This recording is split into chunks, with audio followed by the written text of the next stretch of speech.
So let me just outline the rules of the debate before I turn it over to the moderator, Tom Foolery. Each person will have a 7-minute open. At the end of the open for each person, we'll open the floor for the back and forth. At the end, we'll have Q&A. Because we do things differently at the Crucible, when the closing statement is done, the debate's considered over. The moderator may interject with his own questions before we get to the audience questions. Is there any questions to any of that? No? Okay. Then I will turn it over to the moderator. EconoBoi is the challenger in this debate. All right, cool. Yes, I will be moderating the debate today. I don't have the ability to mute anybody. So if I do try to jump in, please just try to stop as soon as I jump in. For the most part, I won't be jumping in much, and we'll let you guys control the whole thing unless you get stuck somewhere. And we will be taking care of giving you the tools to do that shortly. Sorry. Okay. Go ahead. Unless you guys are stuck or looping, I'll try to jump in to kind of fix that. Or if there's a piece that I think's missing that would actually help the conversation move along. Outside of that, if you guys interrupt each other, I think most of the time debates need interruptions. So as long as you don't care, I'm not going to care. But if you say something, then I'll make sure to jump in. Unless it's like a blatant interruption, I'm just going to leave it alone. But outside of that, we can go ahead and move on to opening statements. So, EconoBoi, if you want to go ahead. Yeah, sure. I can go first, but Andrew's already started out this debate with a blatant lie. Okay, I wasn't the challenger. I was approached by Mr. Fascist here to talk about trans issues, just to be clear. But of course, I'll acquiesce. I'll go first with my opening statement, and I'll start the time now. I can go first if it makes you feel better. Usually when you think about the challenger, it's the person who is refuting the position. But if you think I'm refuting your position, it's fine as well. No, it's not a big deal. Okay. All right. Is the timer, are we starting the time? Yeah, 7 minutes. Okay, let's do it. Well, to begin, hey everyone, my name's EconoBoi. Like I said, I normally do economics on my YouTube channel, but today we're going to be talking about trans issues. Andrew mentioned to me that he was incredibly scared to debate me and that he decided to have this discussion on an obscure platform so as to minimize the diminishment of his brand post-debate, which of course is understandable. So in general, to begin, I want to lay out some basic premises on the trans issues and trans rights in general, which is sort of the generic form of this debate, can go many different directions. So the first premise I would say is that, I would say that gender is a social construct, of course. The second premise is that to the extent that one's genitals actually serve a purpose, that's how they ought to be categorized. The third is that we ought to respect how someone self-identifies. And four, it's ultimately necessary to mostly rely on an individual's self-identification in most every circumstance. So to expand on the first premise that gender is a social construct, it's important to point out that something being a social construct doesn't mean that it's meaningless. Take what we call a mountain lion. The category of mountain lion is somewhat socially constructed, right? What exactly pinpoints objectively in the universe what is a mountain lion? Probably nothing really, right? But the scientific category of mountain lion proves relatively useful to scientific ends, and as well in this case, a social context as well. What a mountain lion is. The thematic of this debate, of course, a social category of a woman and a man clearly mean a lot to many trans people who feel anguish regarding their gender identity as it relates to their sex assignment at birth, and of course the way that they want to be seen in society. So something being a social construct doesn't necessarily mean it's meaningless, and it doesn't mean it doesn't provide sort of utility in general, those categories. It's just a matter of categorization in general that I think is relatively important, although also equally important is recognizing how the fact that it is a social construct, what it means to be a man or a woman in general, and the fact that non-binary people are probably valid is maybe a valuable add-on. The second premise establishes the idea that the distinction between people with penises and vaginas is not entirely irrelevant. Obviously, an individual with a vagina and an individual with a penis at points in their lives face certain struggles, both medically and personally, that tie specifically to their having a penis or a vagina. And to the extent that this distinction actually matters, of course, it should be recognized. This is not a controversial statement in the scientific nor in the trans community, to be clear. The third and fourth premises kind of go together, that it's not only important that we respect how an individual self-identifies, but also that this respect is necessary in most social interactions. For instance, Andrew often says that the best, most objective way, and I don't know if maybe he's had a change of heart, go down a different path in this debate, but the best way typically under the sort of debates I was able to view from Andrew was that the best way to distinguish between a man and a woman is that, one produces small gametes, men, and one produces large gametes, women, which is to say that men produce sperm and women produce eggs. However, let's say that I walk into a restaurant with a group of friends and a friend of mine brings a +1. This +1 I don't know. Let's say it's also 2038 and God, President Joe Biden has implemented a policy to give everyone who misgenders another person the death penalty. Of course, this is the ultimate goal of the liberal movement. And I ask this new person what their pronouns are. They say that their pronouns are she, her. Now, I have no way to confirm this in the moment or essentially at any moment in our experience together. That what she is saying is ultimately true, that she is, a person that identifies as she, her, that she is a woman. Now, ultimately, I have to rely on her self-identification, similar to say, if they're white or if they're Christian or if they go by a nickname. Ultimately, a religion, a race, a name.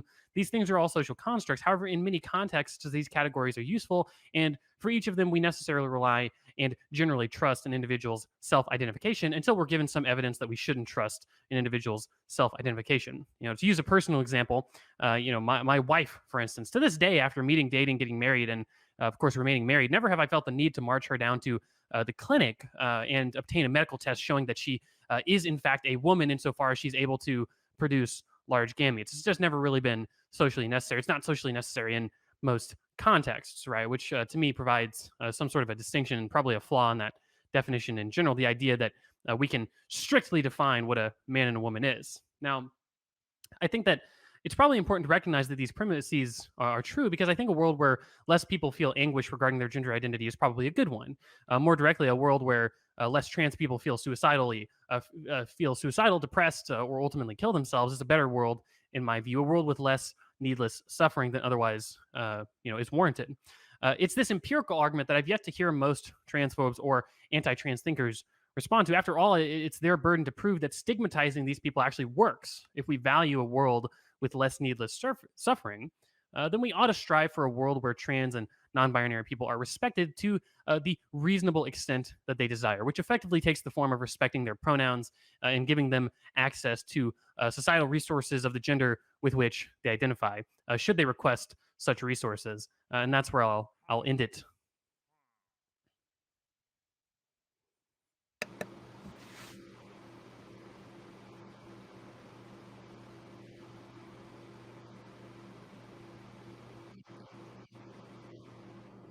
I did not. I just let that one go. I think he kept it within the confines. Okay. All right. I'm just timing myself. Yeah, timing yourself. So let's get a few things straight. First and foremost, when we're talking about categorization, the best thing to do for categorization is to be specific.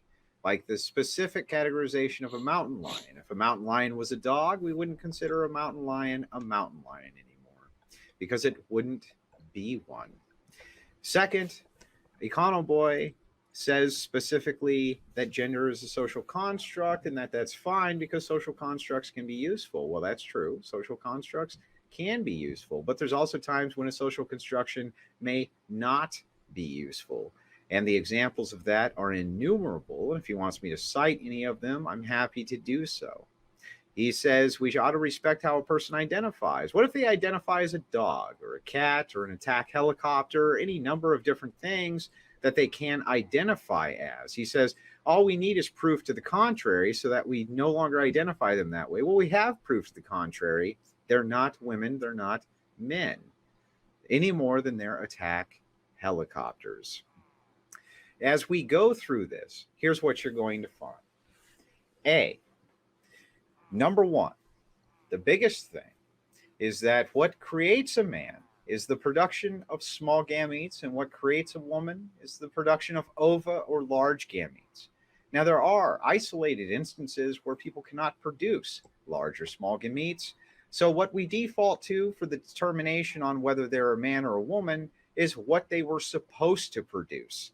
This is inarguable, it's easily provable, it's scientific fact. But even if you want to get rid of all of that, understand that gender as a construction is so arbitrary that EconoBoi will never in a million years be able to define what it is because nobody knows. They take fashion and explain fashion as being gender. The only thing that's ever pointed to is, what if a man wears a dress, therefore he's a woman? It's insane. Fashion is the only gender distinction that EconoBoi will be able to present, and it's not even a distinction. It's just a social normality and nothing more than that. Fashion is all that will be cited as gender here because there is no way to categorize it in a way that's useful. It's impossible. It's a made up arbitrary bullshit that was come up with by people who like to dress as women or dress as men and pretend that they are, when in fact they are not men, they are not women, and there's no way on planet Earth that EconoBoi will be able to prove that they are. What he will do is he'll make a phenomenal case for why transgender people, generally speaking, are mentally ill. I don't define anything out of somebody who's suffering from gender dysphoria as being transgender, as there's nothing that you can point to that makes them transgender other than whatever their fashion statement may be. And with that, I'll yield my time. All right. Do we have different rounds, or do you guys know how long you want to go for? Probably hour and a half. Okay. It's usually about the time frame of these debates after the opening statement. I'll yield it over to you, Tom, to make the distinction when to stop. Okay, cool. Yeah, it's about 8:30 now, so I'll check in with you guys in a little bit, and then EconoBoi, if you want to go ahead with your next argument. Yeah, sure. So, as far as I'm aware, I think this is kind of the open, more the open part of the debate, and yeah. I suppose that my response to these kind of things, it's best for categories for things to be specific. I suppose that's true in a lot of cases. It doesn't mean that when categories become more nebulous, they necessarily become less useful in a lot of things. Awesome. I can so come what's up with gender? Just tell me what gender is. So gender, like I said, is a social construct. There's typically presented as a binary, men or women, but then there's also non-binary people. To me, that's pretty much what gender is. Well, that doesn't tell me anything. What is it? How can I distinguish what your gender is? Yeah, so I would say that generally, if you wanted to distinguish people by their gender, you would probably want to first look at, socially how we construct gender. There's obviously, typically distinct categories, men and women, and then you'd want to look at the characteristics thereof that typically map onto that social reality. But then beyond that, what you probably want to look at is how people identify and go a little bit more in depth from there. So what if they identify as an attack helicopter? What would be the characteristics that I should look to define that they are not an attack helicopter? Like, could I use my eyeballs and determine that they're not an attack helicopter? Well, yeah, as far as this discussion is concerned, we're kind of talking about, trans people, not sort of xenogender people. Now, if we want to have a conversation about... I'm not just talking about xeno, I'm talking about trans people. Well, what are you talking about? Trans people don't identify as attack helicopters. I didn't say that they did. I'm drawing something that's analogous, meaning that you identify as something that you're not. Is there a way for me to determine if you're telling the truth or not? Well, I think the difficulty here is that when you're talking about an attack helicopter, we're talking about sort of a physically more quantifiably determined thing versus then gender, which woman? Is more of an... That seems pretty physically identifying, doesn't it, EconoBoi? Well, I think it sounds physically identifying to you because it sounds like you don't really recognize this as more of a socially constructed thing. But I would recognize it as more of a socially constructed thing, and that's where I would determine the distinction between identifying as a man or a woman versus identifying as an object or, a different species or something like that. I see. So let me ask you a question. Assume that there's a woman who identifies as a man, but Okay. wears nothing or does nothing to change her physical appearance. What would you assume that she was? Well, what do you mean by woman? I mean an adult human female by definition. Okay, so yeah, you're talking about someone who is assigned the female sex at birth, I suppose. They have a vagina, but they identify That's not as what a I man. asked. So let me try it one more time. I'm just If there I'm is a answering the woman question. who walks over to you, she's clearly a woman, you can see that she's a woman, and says that she's a man, what is it about the characteristics that you would draw on to determine that she was telling the truth? Right. So again, you're sort of begging the question, well, within the question itself. The question right? deserves to be begged. Literally, this is one of Well, the few questions that deserves to be begged. So why shouldn't I beg it? Well, I'm not. Well, it's just you could ask it more directly. I think the better question. I is don't what know how makes a more woman or a direct man. I could be. How much more direct could I possibly be? So you're saying a person is a woman, but they identify as a man. If the whole entire debate is about whether or not you can identify as a woman or a man, it seems to call into question what is a woman or a man in the first place. Now, to answer your question directly, not to obfuscate, obviously you're talking about someone assigned female at birth who presents sort of as a societal woman, socially sort of accepted, constructed woman, but who tells you in a conversation that they are in fact a man. Now, to me, I would have no reason necessarily to question their identity. Similarly to, if I was talking to you and, if we went to the fascist family reunion and I wanted some of your, some of your Christmas dinner or something like that. And we were talking and you mentioned you're a Christian. It's pretty hard for me to quantifiably determine whether or not you're a Christian. It's not hard right? to quantifiably determine it. You could ask one question to determine it. Well, I disagree with that, but generally you get There's what I'm no saying. disagreement. There's one requirement, literally. Really? So there's only one requirement to be a Christian, no others? To determine if somebody else is a Christian, yeah. Okay, what's the requirement? Do you have faith that Jesus Christ is your Lord and Savior? And that's the only requirement to be a Christian. So outside of any other characteristic, that would everyone's be equally a Christian. That would be the thing that you would utilize as the requirement. Yes. Now, how do I know? Let me ask you this. But how do whether I know? Whether I know it or not, you would know that you now know it because you have some type of evidence that has been demonstrated for you. Well, now, I know what you said. Besides that, let me ask you this question. The reason I asked you specifically about this: if you have a man, adult human male, and you have a woman, which is an adult human female, and one of them decides, let's say the female, to transition to a male, and they don't have any surgery or anything like that, or even assuming they do, it doesn't really matter. If they engage in sex, are they now in a homosexual relationship in your view? Sure. So to go back one step, I would say that I do eventually want you to respond to the idea that I actually don't know if you truly believe that, Jesus is the Son of God and sort of God himself, right? So I think that that's an important issue to determine whether or not we would take self-identification seriously. Now, in terms of the question of, well, if we don't, that's even more better. That's even more better for me, not good for you, but go ahead.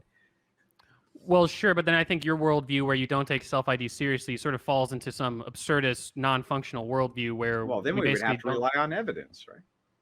Well, but there's no necessarily objective way to determine if someone's truly a Christian because we're not taking them at their face value. I don't know if someone truly believes what they believe in or not. I have to take it at their face value. Let's assume for a second that you're right, okay? If somebody said that they were a Christian and then went and prayed in a satanic church, would you consider that evidence against them being a Christian? Yeah, I would say so. And you would say so. So let me ask you a question again. Back to what I was asking you. If you have a female who transitions into being a male and another male has sex with this female, are they in a homosexual relationship? Right. Okay. So I guess moving on from that previous point to talk about the idea of, if someone is, assigned female at birth and then ends up in a relationship with someone assigned male at birth, and then all of a sudden the person who's assigned female at birth transitions to being a man, they get the surgery and everything what you're describing. You're asking, is that at that point, does that relationship go from heterosexual to homosexual? Mm-hmm. Yeah, I would say that it probably does. Can you define homosexual for me? It's pretty tough to. I would say that homosexuality is, generally people, men who are attracted to men. That's probably a decent enough definition of homosexuality. I see. And can you read for me the AMA's definition of homosexuality? The AMA's definition of homosexuality? Yeah, I'm honestly not sure, but in general, what I would say is that the determination of what is gay and what is straight is probably a little bit more complex than how you were assigned at birth, but maybe that's just me. We can talk about it. No, I'm asking you specifically. What does the AMA say the definition is of homosexuality? Well, I've already said I don't know, and I provided perhaps an alternative to They what I would claim hear that homosexuality. homosexuality is same-sex relations. Okay. Do you often rely and cite the AMA? I mean, I'm not sure, but Whether I do or I don't you? as far as I'm aware, I haven't cited the AMA in this debate. Now, to I answer the see. question specifically, So hang on, just to make sure Yeah. I got this right. Are you Hang on. saying that you would think that the AMA definition of homosexuality would be incorrect if it means that it's same-sex attraction?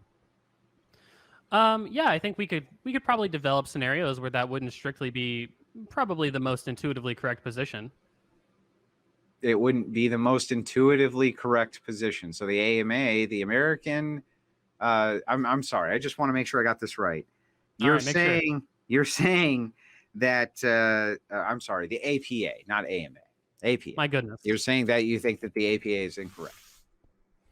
Yeah, if the APA defines in such a strict sense homosexuality as same-sex attraction, I would say so. I can present scenarios where I think that probably doesn't make the most sense.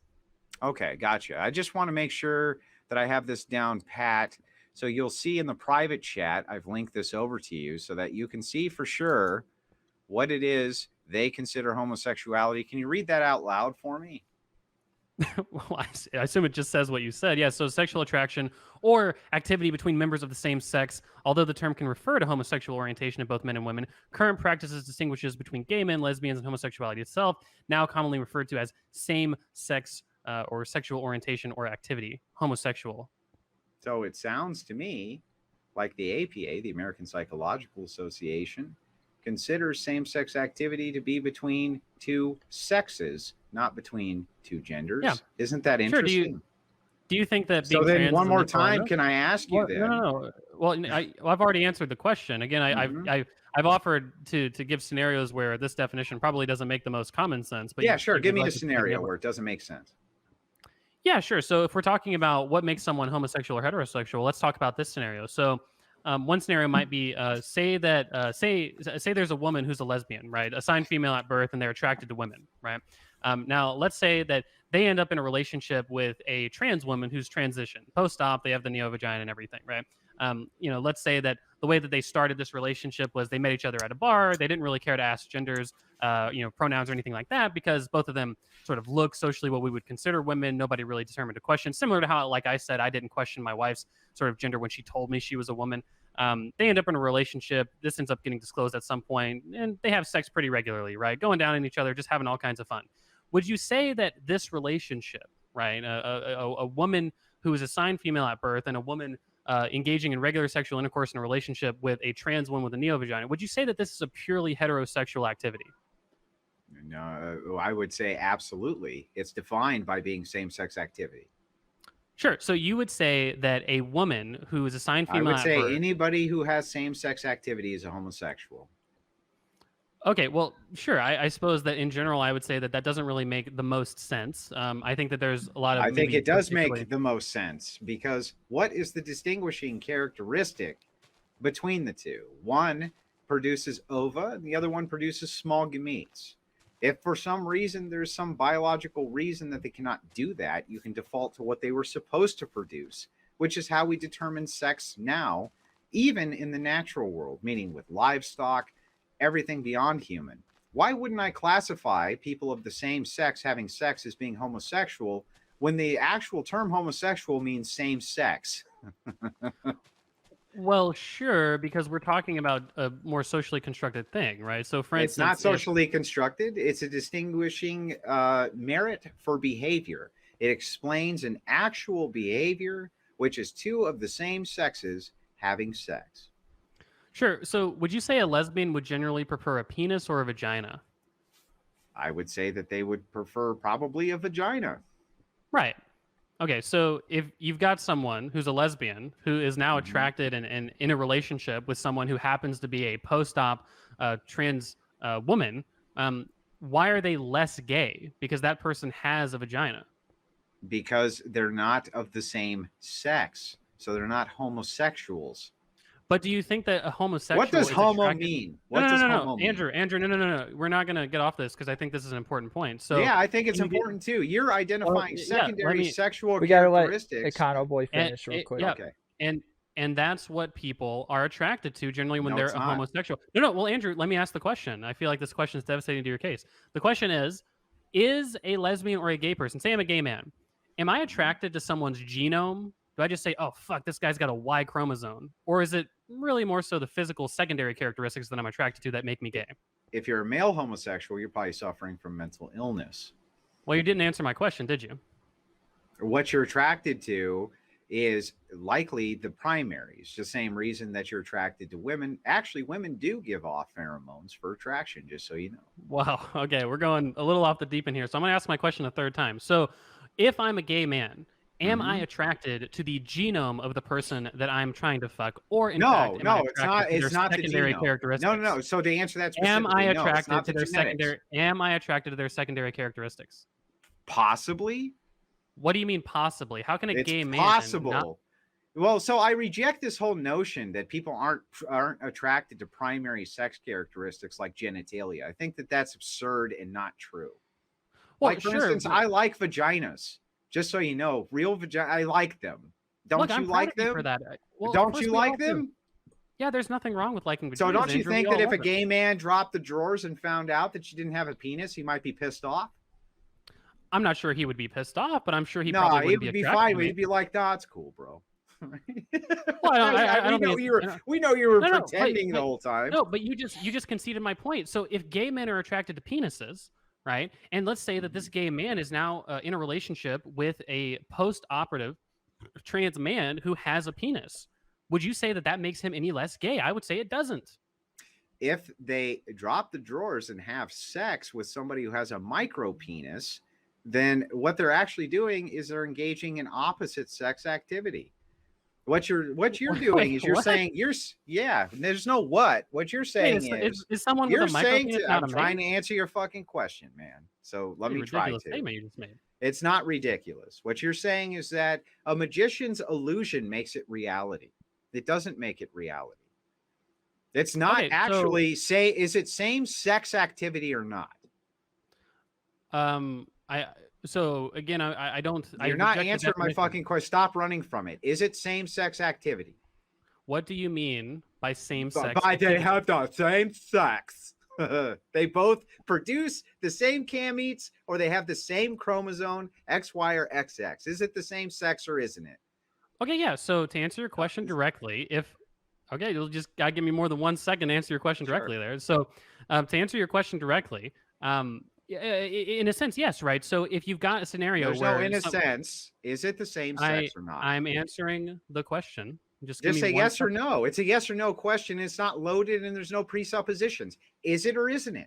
It is a loaded question, so I have to explain a little bit. It's just two sentences. Of course, it is. Yeah. So the two sentences that I have to explain is that if you're defining homosexuality as an attraction between the same sex people, and by sex you mean someone with the similar chromosomal makeup, then yes, a trans man having sex with a person assigned male at birth is same-sex activity. But what I'm trying to distinguish from is the idea that homosexuality probably has more social connotations than you're letting on. Again, you haven't properly answered the point. The idea that if I'm a gay man, I'm not attracted to someone's chromosomal makeup. I'm attracted to probably the secondary characteristics, and like you said, a penis, most likely, right? And so if I'm having sex with a trans man who's post-op and has a penis themselves, how does that make me any less gay than someone? Fair enough. What if they're not post-op? Yeah, if they're not post-op, I think that each gay person would probably need to make their own decision at that point. Would it still make them gay? Would it make? What do you mean? Would it make them gay if they're not post? If a they gay fuck man a woman who has all the right plumbing, there hasn't been any type of magic trick done that reconstructs the genitalia. Are they gay then? Yeah, so I would say the answer is yes, but you haven't properly responded. You haven't properly yes, responded. I can to that. properly respond. What does homo mean? So what you said You originally still won't answer was my question. I'm going to get to yours, but please answer mine. What does homo mean? Like the Latin version, I think it means like same or same of or something like And that. what Similar. does sexual mean? Sexual? Mm-hmm. Or Like, sexuality? I'm not sure. Don't Sexuality, you think that sexuality is, homosexuality, since it's called homosexuality, means same sex literally because that's the fucking name?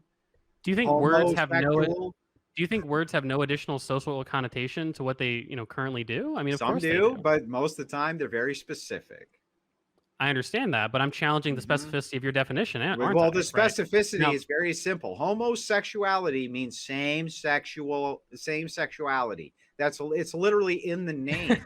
And so Look, I agree that when I ask you this question, which is a gay man gets home with a trans woman, or I'm Yeah. sorry, a trans man, takes all their Okay. clothes off, they have a vagina, they haven't had any reconstructive surgery, and they have sex with that person.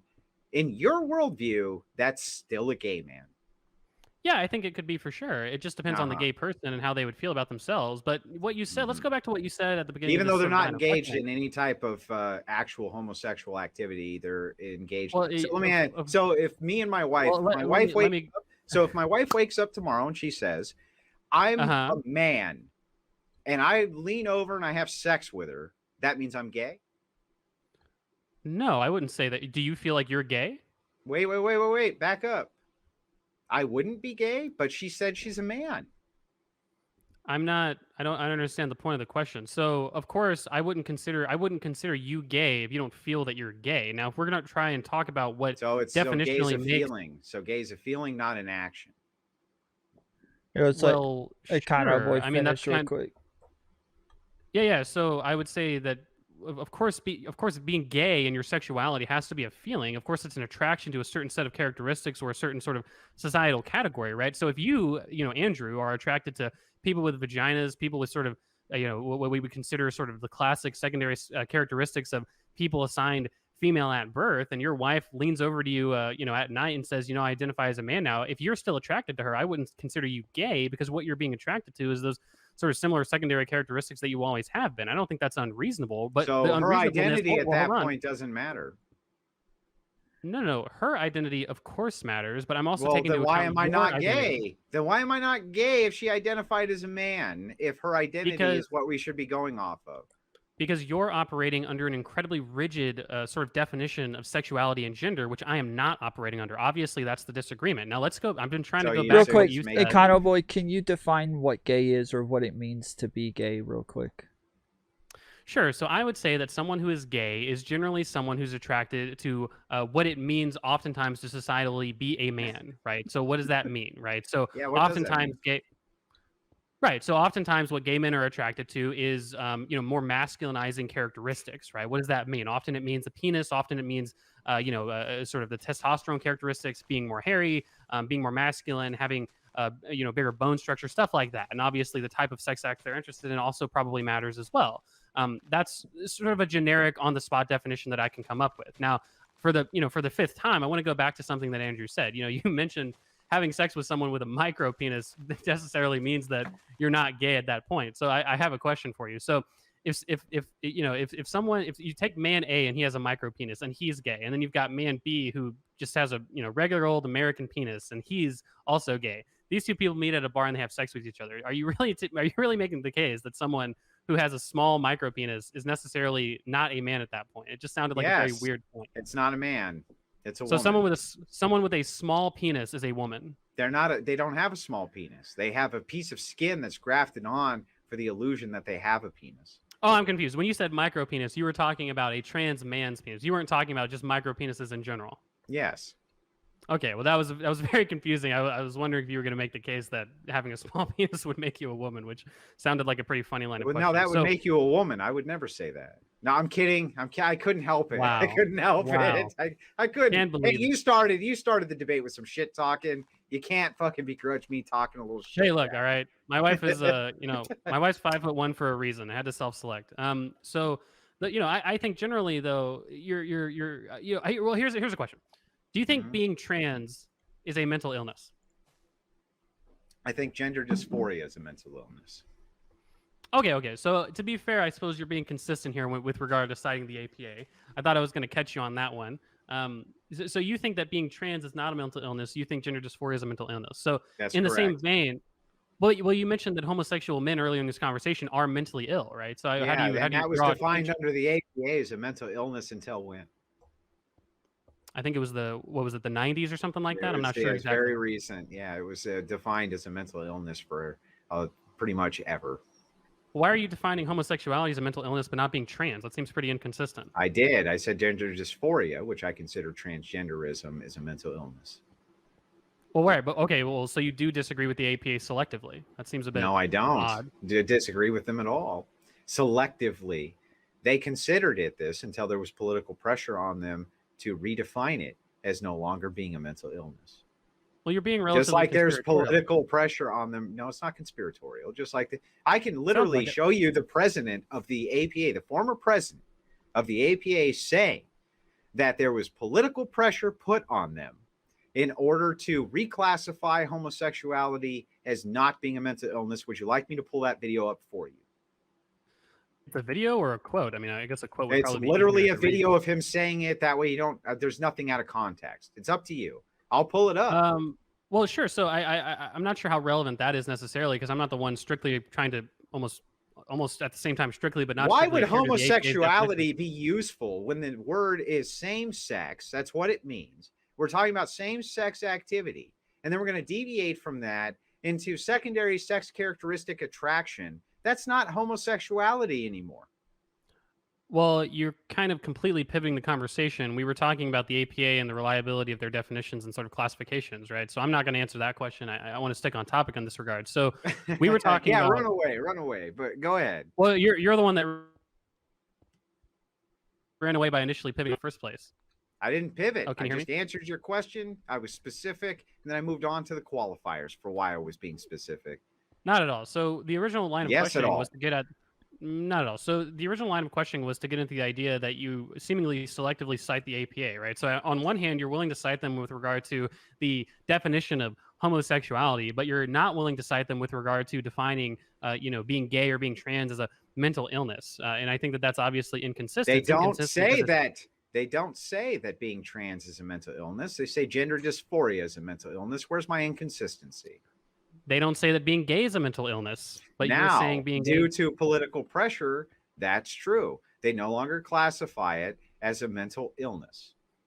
Yeah, you're saying it's political pressure, but here I would ask a question. What do you think causes... What is a mental illness in your mind? It's an abnormality to normal, non-deviant behavior. Sure. So do you think masturbating too much could be a mental illness? Yes. Okay, and why? Because it's a deviation and it's abnormal behavior. This is the sign of mental illness, would be abnormal behavior. That's what the calling card would be. So if you were a psychiatrist, for instance, and you were trying to diagnose if somebody had a mental illness, wouldn't the first thing you would do be to look for deviations from the norm? Well, I suppose it would depend, but by that definition, many things would be considered mental illness. Yes, you would. You would fucking look for a deviation from normalcy. Well, why would you not? Of course you would.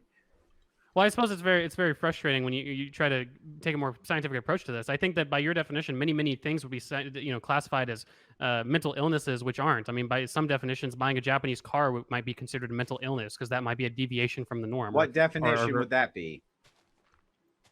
Well, by your definition that mental illness is a deviation from standard, normal behavior, quote unquote, I think that there's I said that you would look for signs of deviations of normal behavior in order to determine. Okay, so what? Yeah, the behavior would also be the thing. It would be behavior, and the behavior would be a deviation away from normal behavior.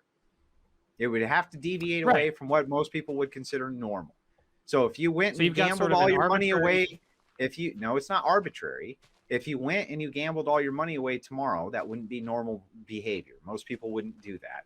So you would look at that. Sure. You would say that's addictive, right? You would try to do something about it. But you would say gambling itself is not a mental disorder, right? Of course not. Right. And so this is kind of the point. This is one of the reasons why, well, I would say probably the main reason why the APA reclassified being trans and being homosexual. No, the main not reason they did necessarily it as, is because they had well, political hold on. pressure from Let outside me gay just groups. let me finish my my conspiracy at this point. So my conspiracy is that, in fact, the APA did not reclassify being trans and being gay as mental illnesses because they just wanted to bow to some sort of liberal leftist Well, they pressure. didn't reclassify Instead, trans as being a non-mental illness, but go ahead. Sure, let's go with that. So, in general, I would say that the reason that they did that was because when we think about what a mental illness is, it's not necessarily just doing something, sort of deviant behavior that deviates from the norm as well, right? That's why gambling is not in and of itself a mental illness, but gambling addiction might be a sign of a mental illness, addiction in general. Because it would be a deviation from the norm. Similarly to how, like I brought up the original example, masturbating is not necessarily a mental illness, but masturbating You're fucking so much that lying. Listen, you're lying. Gambling's not abnormal. Okay, but you said gambling all of your money away, gambling all your money away when you have bills is abnormal. Okay, sure. Let me just finish my point. So again, when we were talking about being gay wouldn't reasonably be considered a mental illness because being gay doesn't necessarily cause undue mental anguish to the point that people aren't able to sort of live their regular everyday lives, right? Some people might feel anguish as a result of sort of the ostracization, the sort of rejection that they feel from being reclassified mental illness as anguish. Who the fuck said anything about anguish?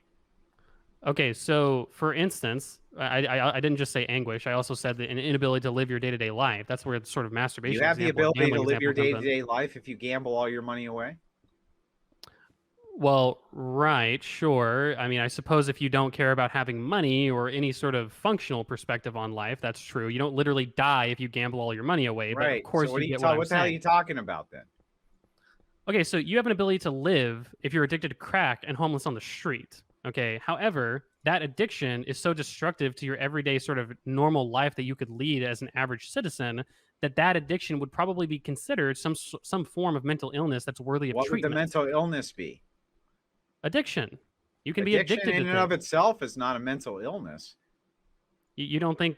Well, no, you don't think addiction is a I don't think that chemical addiction is mental illness. No, it's an addiction. That's different. It's a deviation. Addiction's not mental illness. It's addiction to a chemical substance. Okay, so would you say that maybe we're confusing disorder and illness here? Would you say that the APA wouldn't call someone with a severe addiction or an affliction of sort someone with essentially a clinical problem in need of some sort of remedy? I don't understand. In what context are you talking? Like I'm in the context of someone being addicted to something, addicted to crack or heroin or masturbating. No, I don't think that they would consider addiction to crack to be a mental illness. No. Would they consider it something worthy of clinical intervention though? Maybe, but that doesn't make it some type of fucking mental disorder. It's absurd. Okay, sure. Well, I really think you're wrong, and I think generally we would consider addiction a mental disorder of sort. But let's just move beyond it for now. I think that in general, to go back to the point on homosexuality, what's the mental disorder? The chemical addiction is the mental disorder, or do you have mental disorders that can come from addiction? No. The addiction itself is the thing causing all the troubles. This is the mental disorder that ought to be cured. It's that's not a mental disorder. That's a physical addiction. Okay, you could say it's physiological. Sure. The point is though, is that it's sort of, by that logic though, literally everything in your brain is a physiological reaction, right? I'm not sure. No, that's not so. The deviation in the way that you would make conscious decisions, okay? Literally, the deviation from the norm is the mark of mental illness. Now, it's not always mental illness, but it's the mark of mental illness. So if somebody, for instance, were to, let's say the rest of the planet has sex with the opposite sex and they have sex with the same sex, you would say that that's a deviation from the norm. So it's worthy of its own specialized type of classification. Like somebody who drinks gasoline, for instance. They might be worthy of their own specialized classification. Do you think there is something that the APA would call a mental illness that they wouldn't consider a candidate for clinical intervention of some kind? Yeah, I think so. Like what? What's a mental illness the APA wouldn't have a treatment recommendation for generally? Perhaps a low degree of ADHD, for instance. you think there would be no treatment regimen for someone who has a low degree of ADHD? Yeah, Literally I don't nothing. think that there would. Yeah, because there's lots of people who have been diagnosed with it and don't have any type of clinical treatment because it's very moderate. So That they doesn't go, mean it well, doesn't- we're not going to put you on drugs. We're not going to treat you. We don't need to. Right, but that doesn't mean you wouldn't necessarily want to get checked up, and that doesn't mean you necessarily wouldn't want to talk to Yeah, anyone. but that's have not any what sort you of asked, is psychological- it? That's That not is what what I you asked. asked. No, it wasn't. it You is. asked if they would classify anything as being a non-mental illness based on the degree, and I gave you an example, and you agree with the example, so you're pivoting. No, I asked the exact opposite. I asked a scenario where they would classify something as a mental illness, but not have any interventions for it. Yeah, Regular I just gave you checkups that. They would probably classify a low degree of ADHD as Regular- being a mental illness, but wouldn't recommend that you do anything about it because maybe it's not a big enough problem for you to Regular take any drugs checkups. for it. Regular checkups are an intervention. Follow-ups are an intervention, right? So Well, what to go if back they to the what if they homosexuality- recommend that you don't need any of those? to go back to the homosexuality So what if example, they recommend you don't need any of those? if someone said you have ADHD that is so mild that you don't need literally any treatment, they probably at that point wouldn't say that you have ADHD. Why right? not? If you've got a mental disorder that doesn't show itself to any sort of significant degree to the point that it's No, but it impossible showed to itself diagnose. to a significant enough degree that they say you have ADHD. We just don't feel that we need to treat you for it. We don't need to give you any drugs, right? If it gets way worse, then come back. Other than that, live with it. No big deal. Lots of if a people doctor like says that. if a doctor says I can't noticeably detect any symptoms regarding the illness you proclaim to have, if it gets worse, come back. Would you say that they've reasonably diagnosed that person with that disorder? Yeah. Okay, obviously the answer would be no, right? If you No, walk into the a answer clinic and would be say- yes. If they If can you- walk in and they can say something like, you have an open wound. I have now diagnosed that you have an open wound. But I just suggest that you let it heal on its own. If it gets worse, come back. That's almost every fucking emergency room visit, buddy. Just so right, you but know. that's not what we're describing though, to be fair. Well, right? now What you're we're pivoting describing- again, right? Just concede that it's true. Isn't It's that not most true. emergency room visits? You go in and they're like, yeah, we get that you have a fever, right? We get all this. Just go home and sleep it off. We're- And if it we're gets not- worse, come back. Don't they We're not actually say talking that? about we're not talking about obviously. Then why did you bring it up physical- as a fucking example? I didn't bring up the emergency You room. You did. brought up the emergency Man, room. you did bring Hold it up on, as an Tom. example. Moderator intervention. I Who brought bu- up the emergency room? I believe Andrew brought it up from what I could Thank hear. you, Tom. Okay, but Thank he you. asked, would a doctor, if a doctor said He to did. you, did he I'm not? talking about a psychiatrist. Obviously, I'm not talking about an emergency no, so room. now Nice- it's a fucking okay. Nice Gotcha. leap. All right, real you quick. should join the Olympic team for that. Go on, Tom. EconoBoi, What's can up? you define what are we? Is it mental illness right now? Is that what we're on? Or mental we've disorder? already sort of I we've didn't already- we've hear already your sort of- definition for that. Yeah, I apologize. We have already sort of defined it. My definition was generally that someone who I think would generally be considered to have a mental illness or some sort of mental disorder would be some sort of some sort of action that they regularly take, or some sort of a mental abnormality that they might go into the clinic to get diagnosed that affects their day-to-day life in such a significant way as to warrant some sort of clinical intervention, whether that be regular checkups or some sort of chemical treatment or whatever have you. Now, the reason that I mentioned that, the reason that's an important distinction to what Andrew's saying, is that a mental disorder is just sort of a thing that's abnormal in general. I think that that's wrong because we would reasonably classify a lot of things as mental disorders that don't really make a lot of sense, right? Being gay itself is not a mental disorder. You might have a lot of anguish, you might have depression, you might have some sort of social ostracization or asocial personality disorder developed as a result of the ostracization associated with your being a homosexual, but that doesn't mean that being gay itself is bad or necessarily wrong or requires some sort of clinical cure or diagnosis. That's the problem here with So this just to make definition. sure The same is I true got with being this trans. right, from your definition, being a homosexual is same gender attraction. What kind of pivot was that? Oh my goodness. No, it's not a pivot. I want to be specific. Is it same gender attraction? I think he was saying somebody who identifies as gay is who's gay. Is that not what you were saying? Well, I mean, no, because he was talking about secondary sex characteristics. So is it same gender attraction or is it same sex attraction?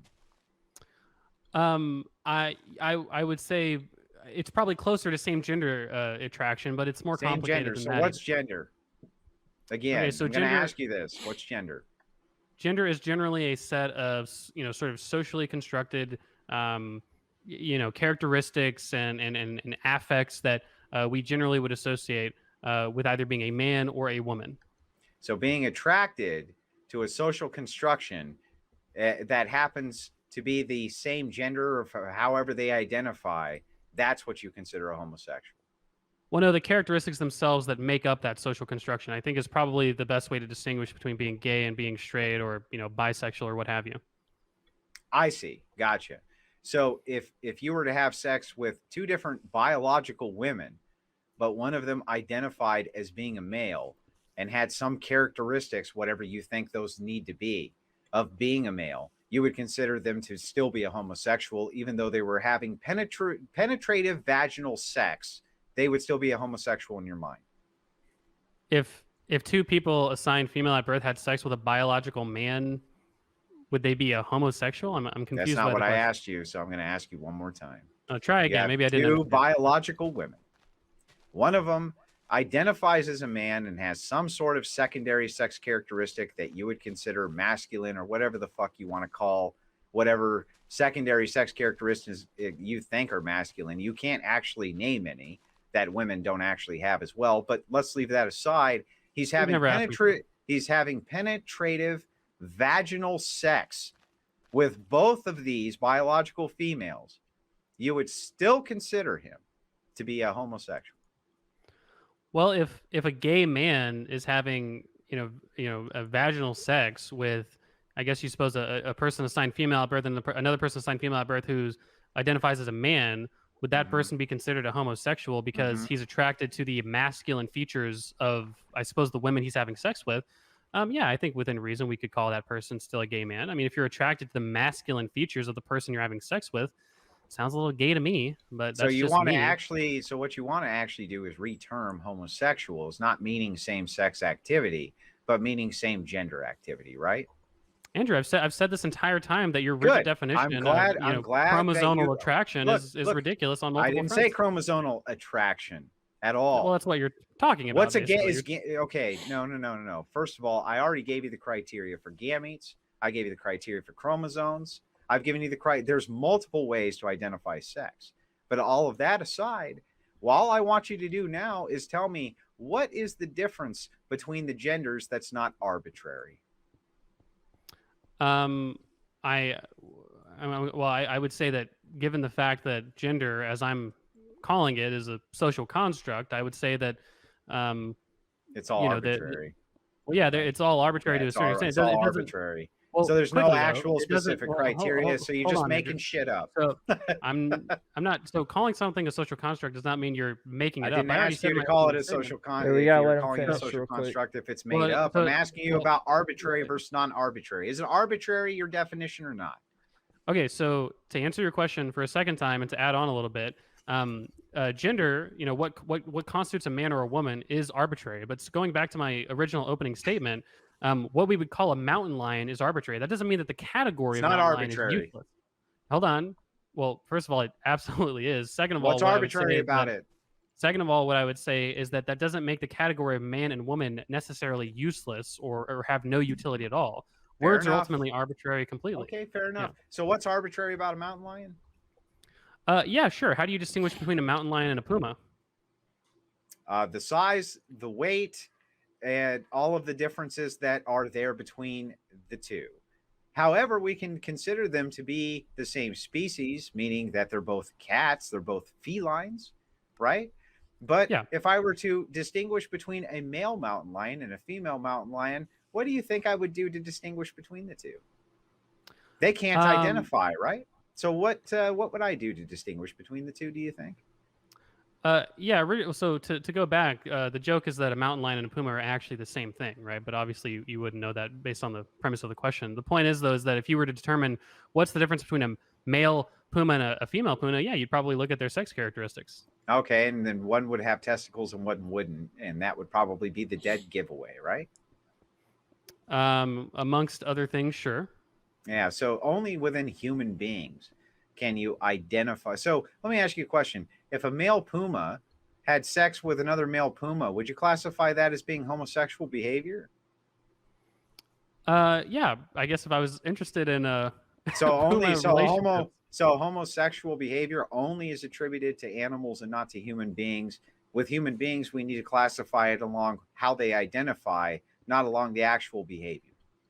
Well, do you think there's no reasonable behavioral distinctions between an entity that can Of course there is, self-identify? but that's not what I asked. Well, it's an important premise to your question. I reject the premise of your question, right? So obviously, Why? How? You've already conceded it. What do you mean? Obviously, a being that can self-actualize and identify, we would probably behaviorally and socially treat differently than a being that cannot. So when we're talking about an animal versus a human, that's why we probably have a different set of social rules. Why don't we just walk around naked? That's what all animals do. So once again, answer my question. What you're saying, well, because we'll die if we walk around naked. What if we live in a temperate climate? Why don't we? Even if you lived in if you lived in a temperate climate, that would be even better for identification, wouldn't it? That'd be even better for identification, where people walk around pretty much naked, right? We would be able to identify. Well, what's the question? What am I missing? You're making a biologically essentialist argument. The idea that, well, if we can identify sort of the distinctions between the sexes of cougars based on their penises and vaginas, why don't we do the same for humans? I'm asking you, why don't you walk around naked everywhere if it's warm enough? Because what we have is a set of ethical standards that prevent that from happening. Right, because we're different than animals, right? I didn't say that we weren't. What I'm saying is that when we're classifying the identity of sex, why would it be different between humans and animals? Because again, we have self-actualization. You just want to move to the social construct. Mm-hmm. Well, no, we have self-actualization and self-conception that I think makes. But you can't be an attack helicopter, right? Well, we're not talking about xenogenders. Yeah, we are. We're talking about self-identification. That's what you just said. He's not talking about xenogenders. He's asking how you can differentiate one from the other. Right. So again, I would say that there is probably a meaningful distinction. I think I answered this probably an hour ago, right? Which is to say that there's probably a meaningful distinction between identifying as sort of an actual physical object, an entity, versus what is more of a societal construct, which is known as gender. I see. And what would you say that would be at birth when somebody can't self-actualize for you? Well, by your logic, a young boy cannot produce small gametes, so we wouldn't call him anything. I didn't say that's the only criteria. I said that the criteria is XYXX chromosomes, or then you default to gametes, or then you default to what would be normal gamete production. This is how it's always been done. Yeah, sure. What about people with XXY chromosomes? What about them? Well, what would they be? XXY chromosomes still produce only one type of gamete because gametes are binary. Oh, okay. So it's kind of a one or the other kind of thing. Why don't you look up for me if gametes are binary or not and tell me what it says? Well, you're not answering my question. Is it just kind of a one or the other? I just did answer your question. Somebody who produces question with a question. So if you were to look at somebody who had mixed chromosomes, an actual intersex person, they still only produce one type of gamete. I'll be 100% honest. I don't know if that's actually true. Well, it is actually true. The only exception to this would be in this bizarre, extraordinarily rare, barely can ever fucking identify it condition called chimerism. It's literally called chimerism. But never heard of it. I know most people haven't, but it's true. It's called chimerism. You're a chimera. But even then, you can't impregnate yourself and have your own children. You only ever produce one type of gamete for your sex organ, period. That's why it's always been such a useful identifier. Sure. I suppose okay. Let's move on from here, because obviously let's not move on from here, because I want to know when a person I have my own questions I want to ask. When a person is fucking born, when they're fucking how born, would you classify their sexuality other than their gamete production or their chromosomes? How would you do it, EconoBoi? How would I do it? I mean, I think you could probably make an argument for not classifying it at all, but I would say that the common practice of assigning a sex on your birth certificate probably makes enough sense. I don't really know if it's that big a deal, but I haven't really looked into it that much, if I'm honest. Now, okay, so your sex assigned at birth is your sex, right? Because it's an actual thing. Assigning a sex at birth is different from assigning a gender at birth. Obviously, nobody said to assign a gender. I'm just talking about sex right now. Well, I understand, and I never of course, I mean, in my opening statement, which you haven't really contended, was the idea that obviously, if we're in a scenario where someone's genitals are useful as a distinguishing category, then that's fine to use that as a distinguishing category. All I'm saying is that in the social connotation of interactions, sexual relationships in general, someone's genitals and someone's XY sort of chromosomal makeup is not always the most sort of commonly useful thing to go off of, and typically self-identification with some set of social characteristics and how they present is probably more useful. Now, why again, is it more useful when almost nobody goes outside of the purview of the actual sex they're born with? And here we go. This is part of the reason. This is part of the thing I wanted to get into. So, number one, it's useful because obviously there's exceptions. And number two, I would say that what we haven't responded to this entire time is the empirical argument. So my question would be this: do you think the category of man and woman, as strictly defined the way that you see it, is useful? Like, is it better? Is it a better society? Defined as how it's defined by every definition you can find as an adult human male or adult human female. Can you give me a definition that doesn't define it that way? Pretty sure if I looked up man, I might find some socially constructed. Well, why don't you look it up right now? Look up man. I'll wait. Hold on. No, we're not going to get off this because I don't want to Google anything in this line of questioning. But because that's really not the point of the question, Andrew. The point of the question is to say, do you think the definition as strictly defined by yourself is useful? Is it a better world than otherwise? Yes. Okay. And do you think that the sort of, did you think that my definitions of gender, do you think they're socially destructive? And if so, how? They're arbitrary. They don't mean anything. Why does that make them bad? It makes them bad because nobody understands what the criteria is supposed to be. So you can self-identify as anything. And let me give you an example of how. And this is what I wanted to get to. Can you be transracial? I just had a long conversation about this with Rim today. Rim is a philosophy streamer. The honest answer is I'm not sure. I think there's a good argument that you can be, not sure. But it's arbitrary. It's arbitrary, right? Who cares? Why don't you just say you're a different race? Who cares? Well, it's a relatively deep philosophical question. I think that what I've sort of come to... It's a relatively deep philosophical question. You can't just say no. Just say no. You can't be fucking transracial. It's nonsense. Can you be transspecies? Can you be a dog? If you identify as a dog and you say wolf? Yeah, I think that that's similar to like identifying as like an attack helicopter, right? There's probably a difference between identifying as, a sort of distinct object or entity than identifying as a different race. You're identifying as a distinct entity when you say that you're a man if you're a woman. Well, so no, because again, the category of man and woman is a highly socially constructed concept. No, it's not highly socially constructed. We already established that what makes a man or a woman is adult human male or adult human female. Unless you can show me a definition. Can you show me a definition other than that anywhere? A definition of a man that doesn't include like having a penis, basically. Adult human male. Do you agree that male means person with XY chromosomes or person who produces small gametes or person who is supposed to produce small gametes?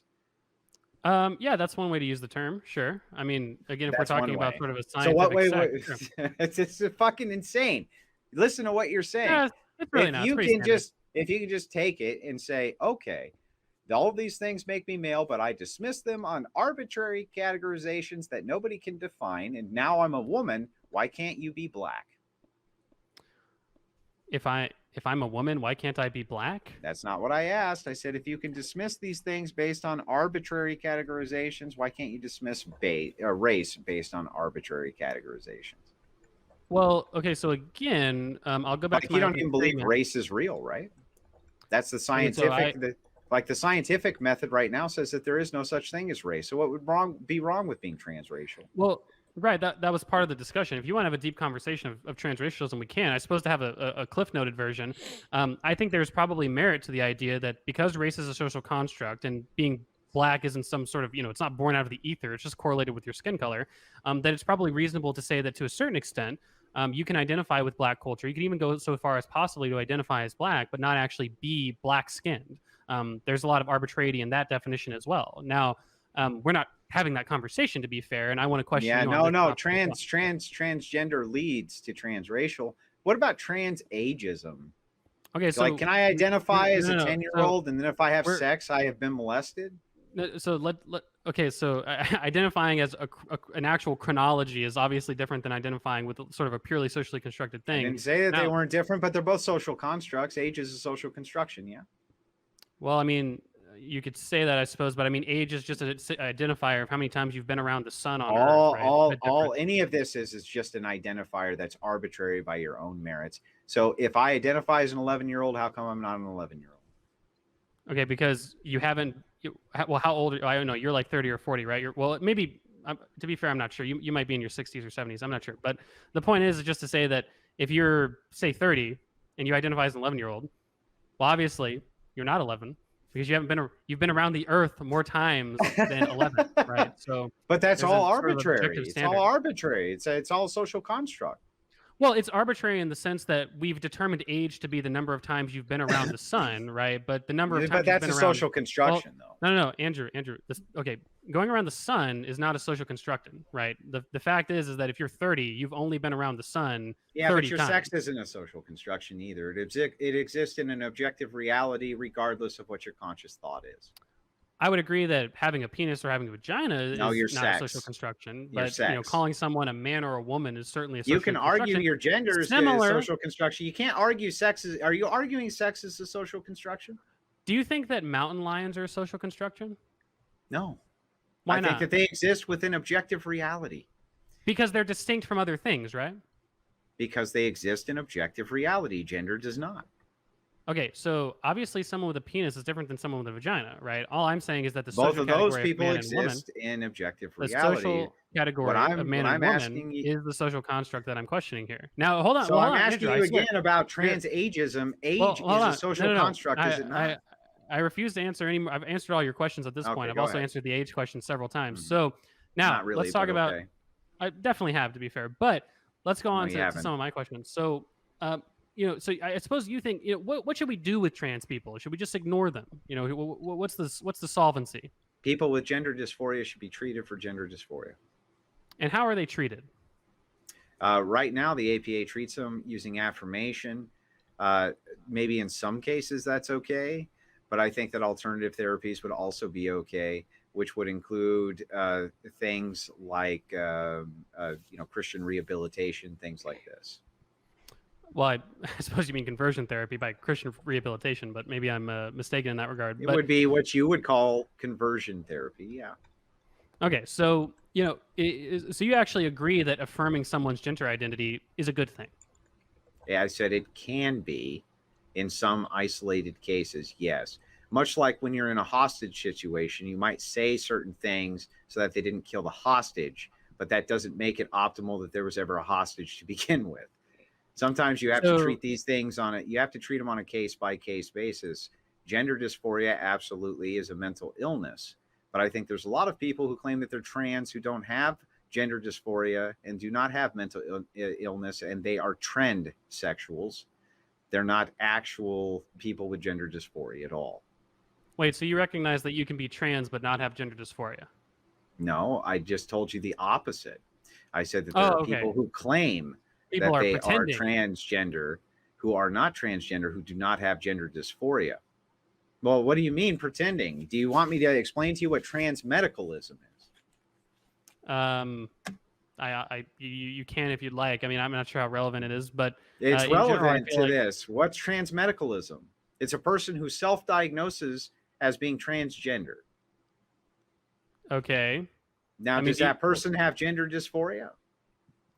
They might not, no. No, they might not, right? They just have identified themselves as being transgender, and therefore they are, because you have an arbitrary categorization that you fucking made up out of the blue that means absolutely nothing, that can be applied to anything, but you say it can't apply to ageism, can't apply to species, can't apply to race. It only applies somehow to sex, even though sex is something that can be perceived in literal reality, and gender is arbitrary and a bizarre social construction.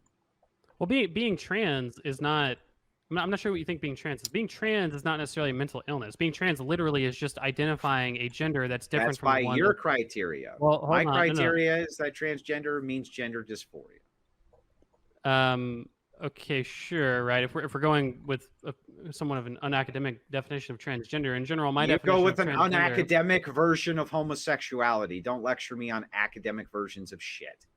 Well, sure, but the point is that at least I can explain my inconsistency, whereas you're just being sort of entirely. I'm not being inconsistent at all. I'm explaining specifically that you're gender choosing dysphoria is to transgender. You're choosing to cite an academic journal when it is convenient to you without having an objective or sort of, reasonable reason as to why that's the case. I've explained pretty in depth throughout this conversation. On which thing? Well, you're citing the AMA on homosexuality, but not with regard to because that's criteria you will believe. Or the APA. I apologize. The APA. Yeah, that's criteria you will believe is what the APA says. Now, the standard on this is that the APA says that people with gender dysphoria are people who are transgender. But you've already conceded you don't always believe what the APA says. My only point in pointing that out. I don't ever believe what the APA says, but you do, which is why I cite it to you. I'm not sure where you got the idea that I always believe everything the APA says. Obviously, like you mentioned, there was one point when the APA defined being gay as a mental illness, which I hope if I was born in the 1960s or 70s, I hope that I would be strong enough, I suppose, to disagree with that definition. But you never know, obviously. Okay, so back to our arbitrary gender categorizations. Same as arbitrary age categorizations, same as arbitrary all categorizations. So why is it that we shouldn't go with what's objectively real, which is your sex, which we always know what the sex is, versus these other arbitrary categorizations, which we wouldn't use in any other instance, including transracialism, transageism, trans-anythingism. Well, you haven't determined why the category of male or female is necessarily objective. I've already conceded, obviously, that let me explain to you why it's objective. There's people with penises and people with vaginas, but again, do you want me to explain to you why it's objective? The sort of social category of man and woman is obviously not something that's objectively true in the universe. It's not a social category. Man and woman means adult human male, adult human female. An adult human male is someone with XY chromosomes, somebody who produces small gametes. They can even have XX chromosomes in some isolated cases, but as long as they produce small gametes, they're still classified as male. In intersex, this always works the same way. So I don't know what the hell you're talking about by it's not objective. It's the most objective criteria I could possibly think of. Sure. So what if instead of man and woman, we said pens and vags? Okay. Is it the same? But yeah, it would be the same. So if you called it something else, let's say a senorita and a senor, right? And it meant the same thing, then it would be the allusion to sex, not gender, because there's specific categories here that we can judge for. Right. We can't do that with gender. We can't do it with gender. You can't give me a specific category for gender. So, well, again, I've already. It's not really a concession. Something I think it's like the first line in my real opening statement was that gender is a social construct. Which is why I dismiss it as being arbitrary nonsense. What I also mentioned in my opening statement was that to the extent that the distinguisher between the distinguishing factor between someone is useful in terms of whether they have a penis or a vagina, that we should use those categories. I've already agreed with you there, right? It seems that we're sort of quibbling over whether or not we should, the social category of gender is useful. And can you tell me what gender is outside of fashion? What gender is outside of fashion? Like what somebody wears, do you mean? Yeah, outside of just fashion. Can you give me a single criteria that's not shared by both sexes? Yeah, I mean, obviously, since I would say it's a social construct, these are pretty big generalities here, but I would say that, sure. Yeah, and these aren't always universally true. Fashion is one that you mentioned. I would say that your use of makeup, your voice and your affect. Yeah, fashion. Outside of fashion, anything outside of fashion that's not shared between the two sexes, anything. Well, yeah, sure. So again, I'm not. Well, I guess if use of makeup is not fashion, I suppose you could say that's that. That's fashion. Your voice and your affect. I would say that. Nope, those are shared by both sexes. You can have women with deep voices and women without. So what? Well, name anything outside of fashion that's not shared by the two sexes. Go ahead. Well, you seem to agree to my original premise, which was the idea that obviously these things are not universal. Stop backpedaling and name a single fucking thing outside of fashion that's not shared by both sexes. So you agreed with my original premise that obviously because this is a social construct, these things have a lot of exceptions to them. I can only give you a general amalgamation of what a man or a woman is in societal terms. So it's all shared. It's all shared except for fashion. It's the only thing you can cite. The only thing you think gender is fashion. Well, even with regard to sex, science would typically say that there's a bimodal distribution of sex. No, science would not say that. There is no bimodal distribution. That's fucking bullshit. Gamete production is binary, period. X, Y, and again, Do we believe sex or not? Or do we believe science or not? I'm confused by your... mainstream science doesn't say that the bimodal distribution is true. That's bullshit. It's lies. Where did you come up with the fact that mainstream science claims bimodal distribution is correct when it comes to delineating sex? They don't say that. There's no serious biologist who claims that bimodal distribution is the way to delineate sex. It's only transgender and homosexual advocates who say that. What are you talking? Yeah, psychology. Again, psychology. Give me biologists who talk about the bimodal distribution being fucking true. It's not true. Biologically, it's not true. You either produce ova or you produce sperm. And outside of that, you have XY chromosomes or XX. And then we default to what you should have if for some reason, through some freak birth defect, you can produce none of those and happen to have XX, we can still tell what you were supposed to produce.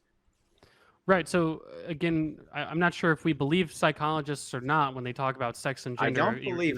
Listen, one more time, okay? What you claim psychologists say about biology is irrelevant. Bimodal distribution is a biological phenomenon, not a psychological phenomenon. Well, if you're studying reproduction or reproductive health, obviously the distinction between people with penises and vaginas is obviously useful. Again, you keep on trying to pin me to the idea that, oh, what the fuck? You're saying that man and woman is totally arbitrary. So does that mean we can never have any utility by distinguishing people with penises from vagina? No, I can only say for the 100th time here, obviously there are scenarios where that distinction is valuable. Trans people wouldn't disagree with this. I wouldn't disagree with this. Any trans advocate wouldn't necessarily disagree with this, right? All that I'm trying to point to is my point. My point, one more time, has nothing to do with any of that. My point is, one more time, to ask you specifically, can you name a fucking characteristic, any characteristic outside of fashion, that you would attribute as specific gender, anything? Okay, so first of all, fashion's not even an example either, right? The point is just to say that... So anything then. Okay, right. So there's nothing about the social construction of being a woman that a man could not necessarily also fall into. If we talk about fashion, obviously a man can wear women's clothes. If we talk about a voice, obviously a man can have a high-pitched voice. If we talk about the ability to be perhaps being strong or perhaps being weak, there's men that are weak, certainly, right? So I mean, there's nothing necessarily about... There's nothing that reinforces gender, not a single thing. There's nothing that's sort of objective and sort of definitive in the universe that we could say is true or but we can do that with sex, can't we? Again, if you define sex as people with penises and vaginas, sure. That's not how I define it, is it? So, but we can definitively you're using say the more sort of pedantic definition, which is just it's to not say that pedantic. What's pedantic about it? If you have testicles and you produce small gametes, right? You're a male. I don't know. So you're like, it's not fucking pedantic. I'm not saying you have a penis. How is it pedantic? It's hyper specific.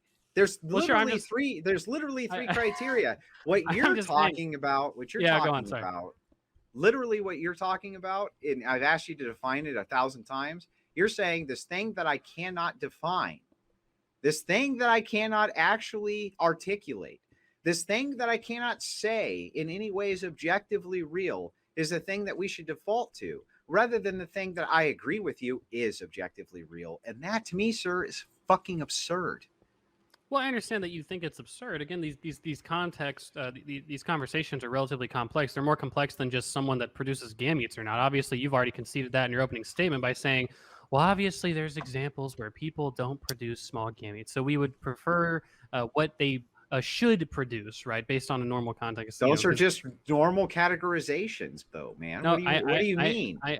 So I understand that. Again, I've already said that to the extent that it's a useful category, it should be used, right? All that I'm saying is that when a trans woman identifies as a woman, that's perfectly valid because woman is a social construct. Great. So tell me what a woman is then.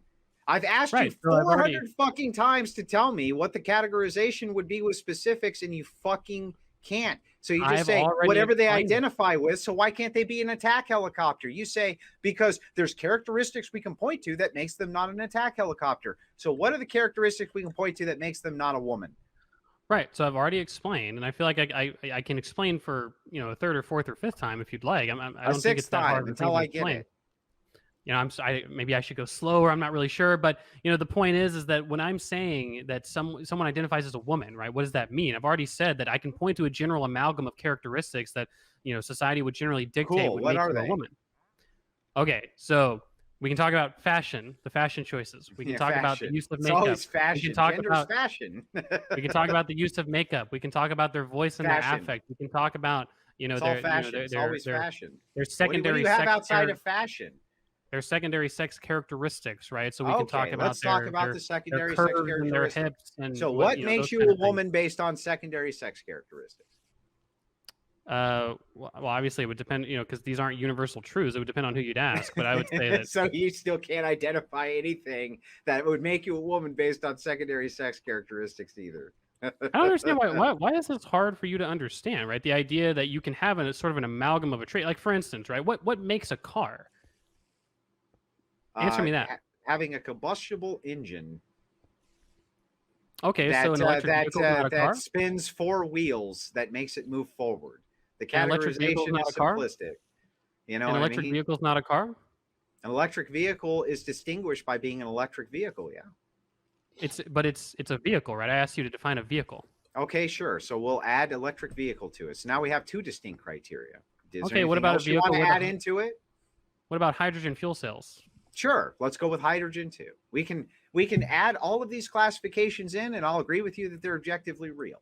The problem is that I keep on asking you to add any fucking thing to this that would describe what a woman is that doesn't apply to a man. You can't, when I can clearly name things that are ascribed to automobiles that aren't ascribed to things that aren't automobiles.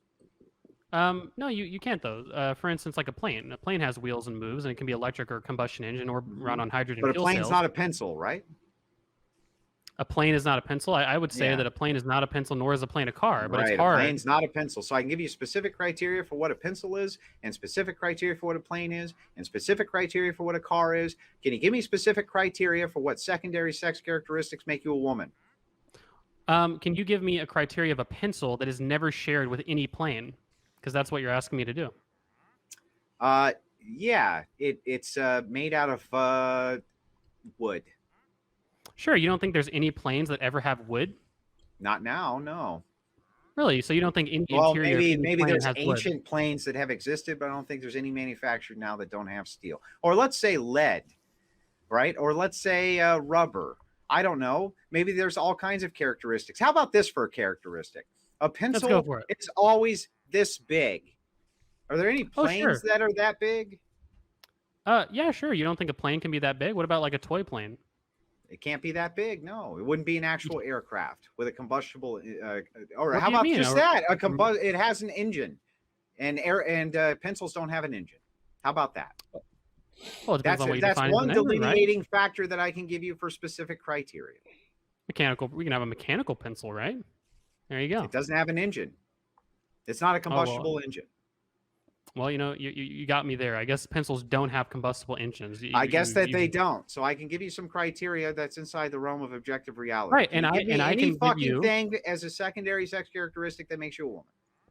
Right, and I can give you criteria that are generally true, but not things that are secondary absolutely sex true. Characteristic. You can't give me anything that actually fits the criteria, which is why it's a useless fucking category. Well, and it's made the fuck up bullshit. Well, hey, I mean, I'm glad we can join each other in the gender abolitionist meeting next time around, if that's really where you're going with this. I absolutely want to abolish gender and only utilize sex. You're right. Oh, okay. So you're saying gender itself is a pointless category. I see what you're saying. Not only is it a pointless category, but you can't define it in any way that's meaningful ever. And I've asked you 100 times to do it based on either secondary sex characteristics, literally anything. And you can't. Well, wait, but you recognized but that doesn't make sense though, because you recognize that you're saying it's a useless category, but you recognized at the beginning part of this section of the debate in terms of the question period is you recognize that it could be useful for gender affirming healthcare for trans people. So no, if it's an arbitrary, I said that gender dysphoria is a mental illness, and to treat that mental illness, there's a possibility that affirmations may be useful. That's what I said. So how could it be useful to affirm an arbitrary category that doesn't exist and is For ultimately the useless? same exact reason that it might be useful to affirm somebody who thinks that they're the Queen of England so that they don't kill themselves. Right, exactly. So we're going on to the empirical argument, right? So I would agree that Well, we've been on the we empirical argument, and here's what you've given me for an we empirical actually argument. haven't I at don't all. know. I don't know.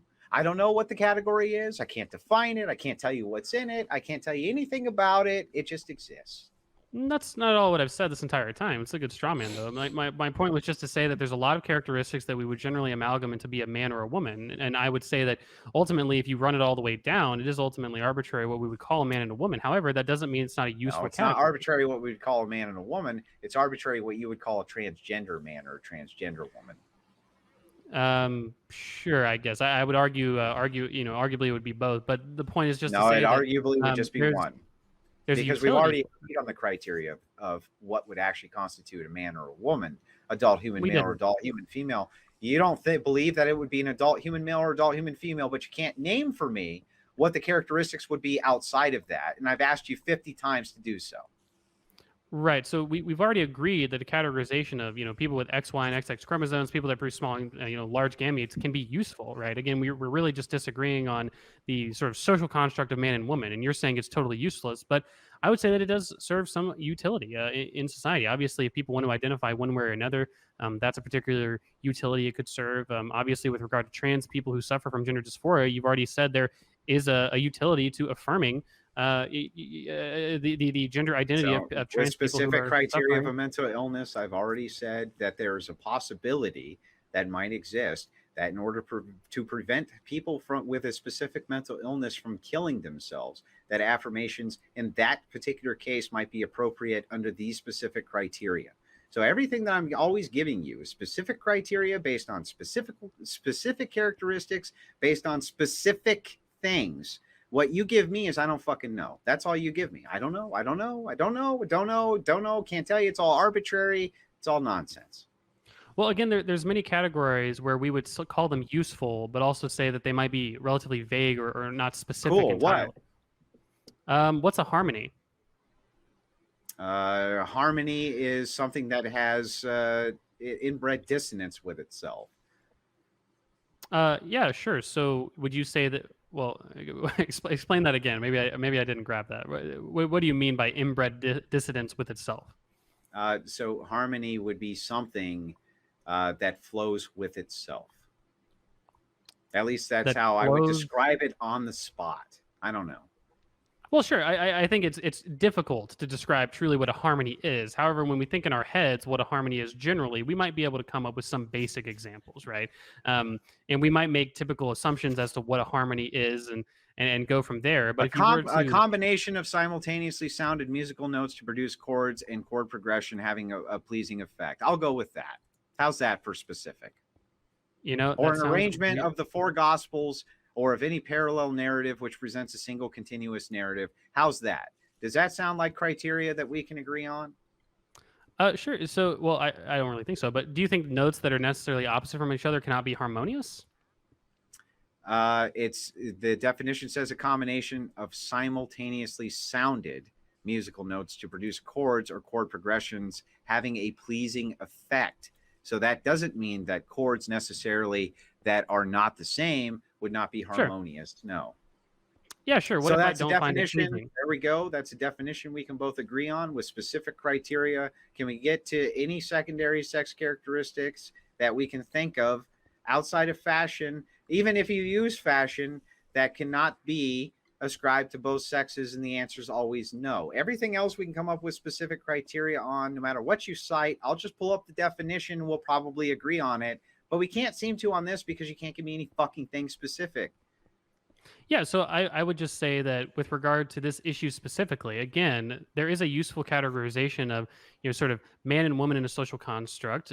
People oftentimes obviously map their gender identity with what they're assigned at birth. There's nothing wrong with that, right? However, with these people who have exceptions in that regard, right, that they have a difference in their assigned sex and what they identify as, I think it's perfectly valid for them to identify as something differently from what they're assigned at birth. I think it's there's some utility to that. I think that when we talk about the social construction of what a woman and what a man is, that can be useful. But I don't think it's necessarily useful to have an incredibly rigid category of what a man or a woman is. You just pointed out to one example where this rigid category, in fact, can be toxic to certain people who suffer from gender dysphoria, right? And so I don't think there's anything wrong with legitimizing those identities, and hopefully, ultimately, leading to less suffering over time. Do you not think it's possible to have rigid definitions that could include people with gender dysphoria? What do you mean? Maybe I'm confused by the premise. So what you just said a second ago was that it's harmful to some people who might have gender dysphoria to have a rigid definition. So I'm asking, do you think it's possible to have rigid definitions that would still include people with gender dysphoria? I'm honestly not sure. Maybe you could give me an example. I haven't really thought about something like that, but in general, though, that's really my only point, is that it seems that from Big Papa Fascist's perspective, the rigidity of the definition of sex and gender seems to be harmful to some people with gender dysphoria. And you've mentioned that rigid, one of the ways just specific. Well, like you say everything. It's such a rigid definition. No, it's not. It's just specific. That's it. And anytime I ask you for specifics about your worldview, you can't give me any, which makes me want to dismiss your worldview as being fucking absurd. Well, right. Again, you can call it absurd, but you kind of implicitly agreed with my worldview, which is that I didn't kind of implicitly agree with anything. Let's just say that your specific definition, apparently, backing off of the specificity of that definition instead of saying rigidity, apparently can serve some social and functional utility, i.e., giving people with gender dysphoria perhaps some relief from their ailments. But do you know why it gives it functional utility? You tell me, Andrew. I'm just learning. Because it exists in objective reality regardless of your consciousness. That's why. So if you were unconscious and you were a fucking vegetable in the fucking bed and you had no idea what your sex was, it would still exist independent of your thought, and gender would not. That's what gives it so much utility. So you're saying the existence of someone that identifies with a sex outside of what they were assigned at birth has some sort of objective meaning? No, it has no objective meaning. It does not exist in objective reality at all, whereas sex does exist in objective reality regardless of the state of the person. Okay. Regardless of you consciously thinking about it or unconsciously thinking about it, it's still going to exist. Okay, so gender will not. Well, I would agree that obviously people with penises and vaginas will exist. Again, the social category of gender might fade away. Obviously, if we're gender abolitionists, that might be the goal. But what? Like, you're not saying anything at this point, just so you know, man. Like, you're just going, you're going around in a circle over and over and over again. You're not really saying anything. What you do is you keep reframing. He's like, we agree on this, but we clearly don't agree on any of that. Like, you're just making shit up at this point, kind of. Well, what I'm calling into question is your definition of man and woman, right? That's really what I'm calling into question. I used the example of a mountain lion in the beginning. You still haven't really properly responded to that, which is to say that mountain lions exist to some extent, right? Obviously, people with penises exist to a certain extent, but what we call a mountain lion and the exact distinct factor. Fair enough. So let me ask you this: if all humans were dead tomorrow, would there still be mountain lions?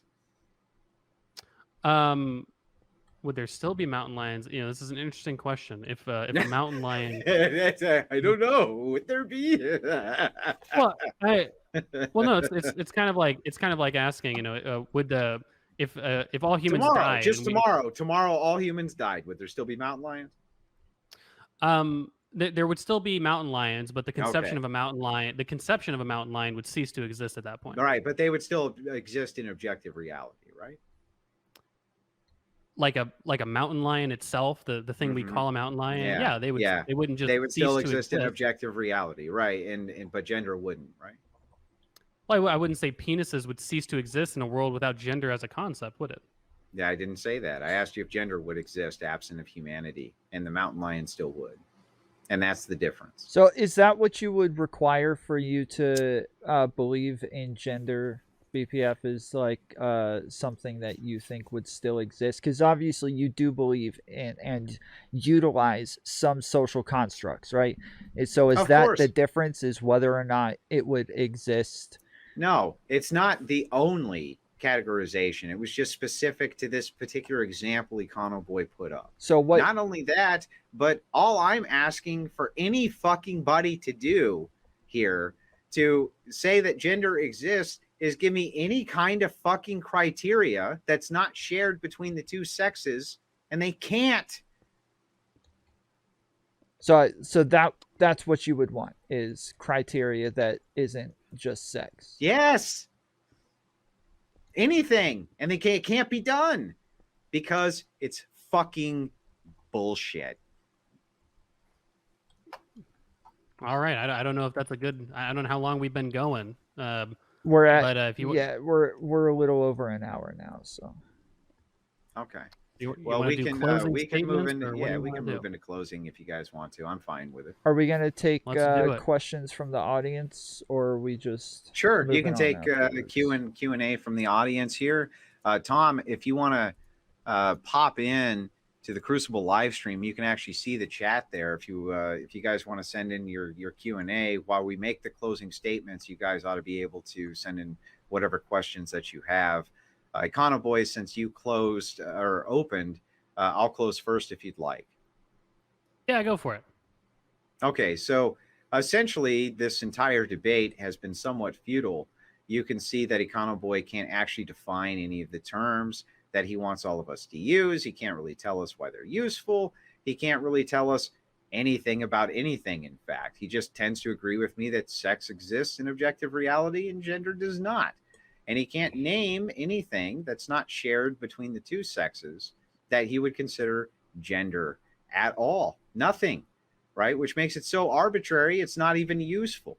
When we talk about the mental illness of people who have gender dysphoria, he seemed to want to cling on to the fact that I said in some instances where you might want to stop a person from killing themselves, that giving them some kind of affirmation would be okay so that they didn't do that. But that doesn't make it an objective reality again, nor something that society should bank itself on. The whole fucking gender concept on its face is the most absurd thing that I've ever heard in my life. It's totally arbitrary. There's no way for you to define it. There's no way for you to tell me what it is. There's no way for you to do any of these things. It's just fucking absurd on its face. There's no such thing as transgender. It's made the fuck up.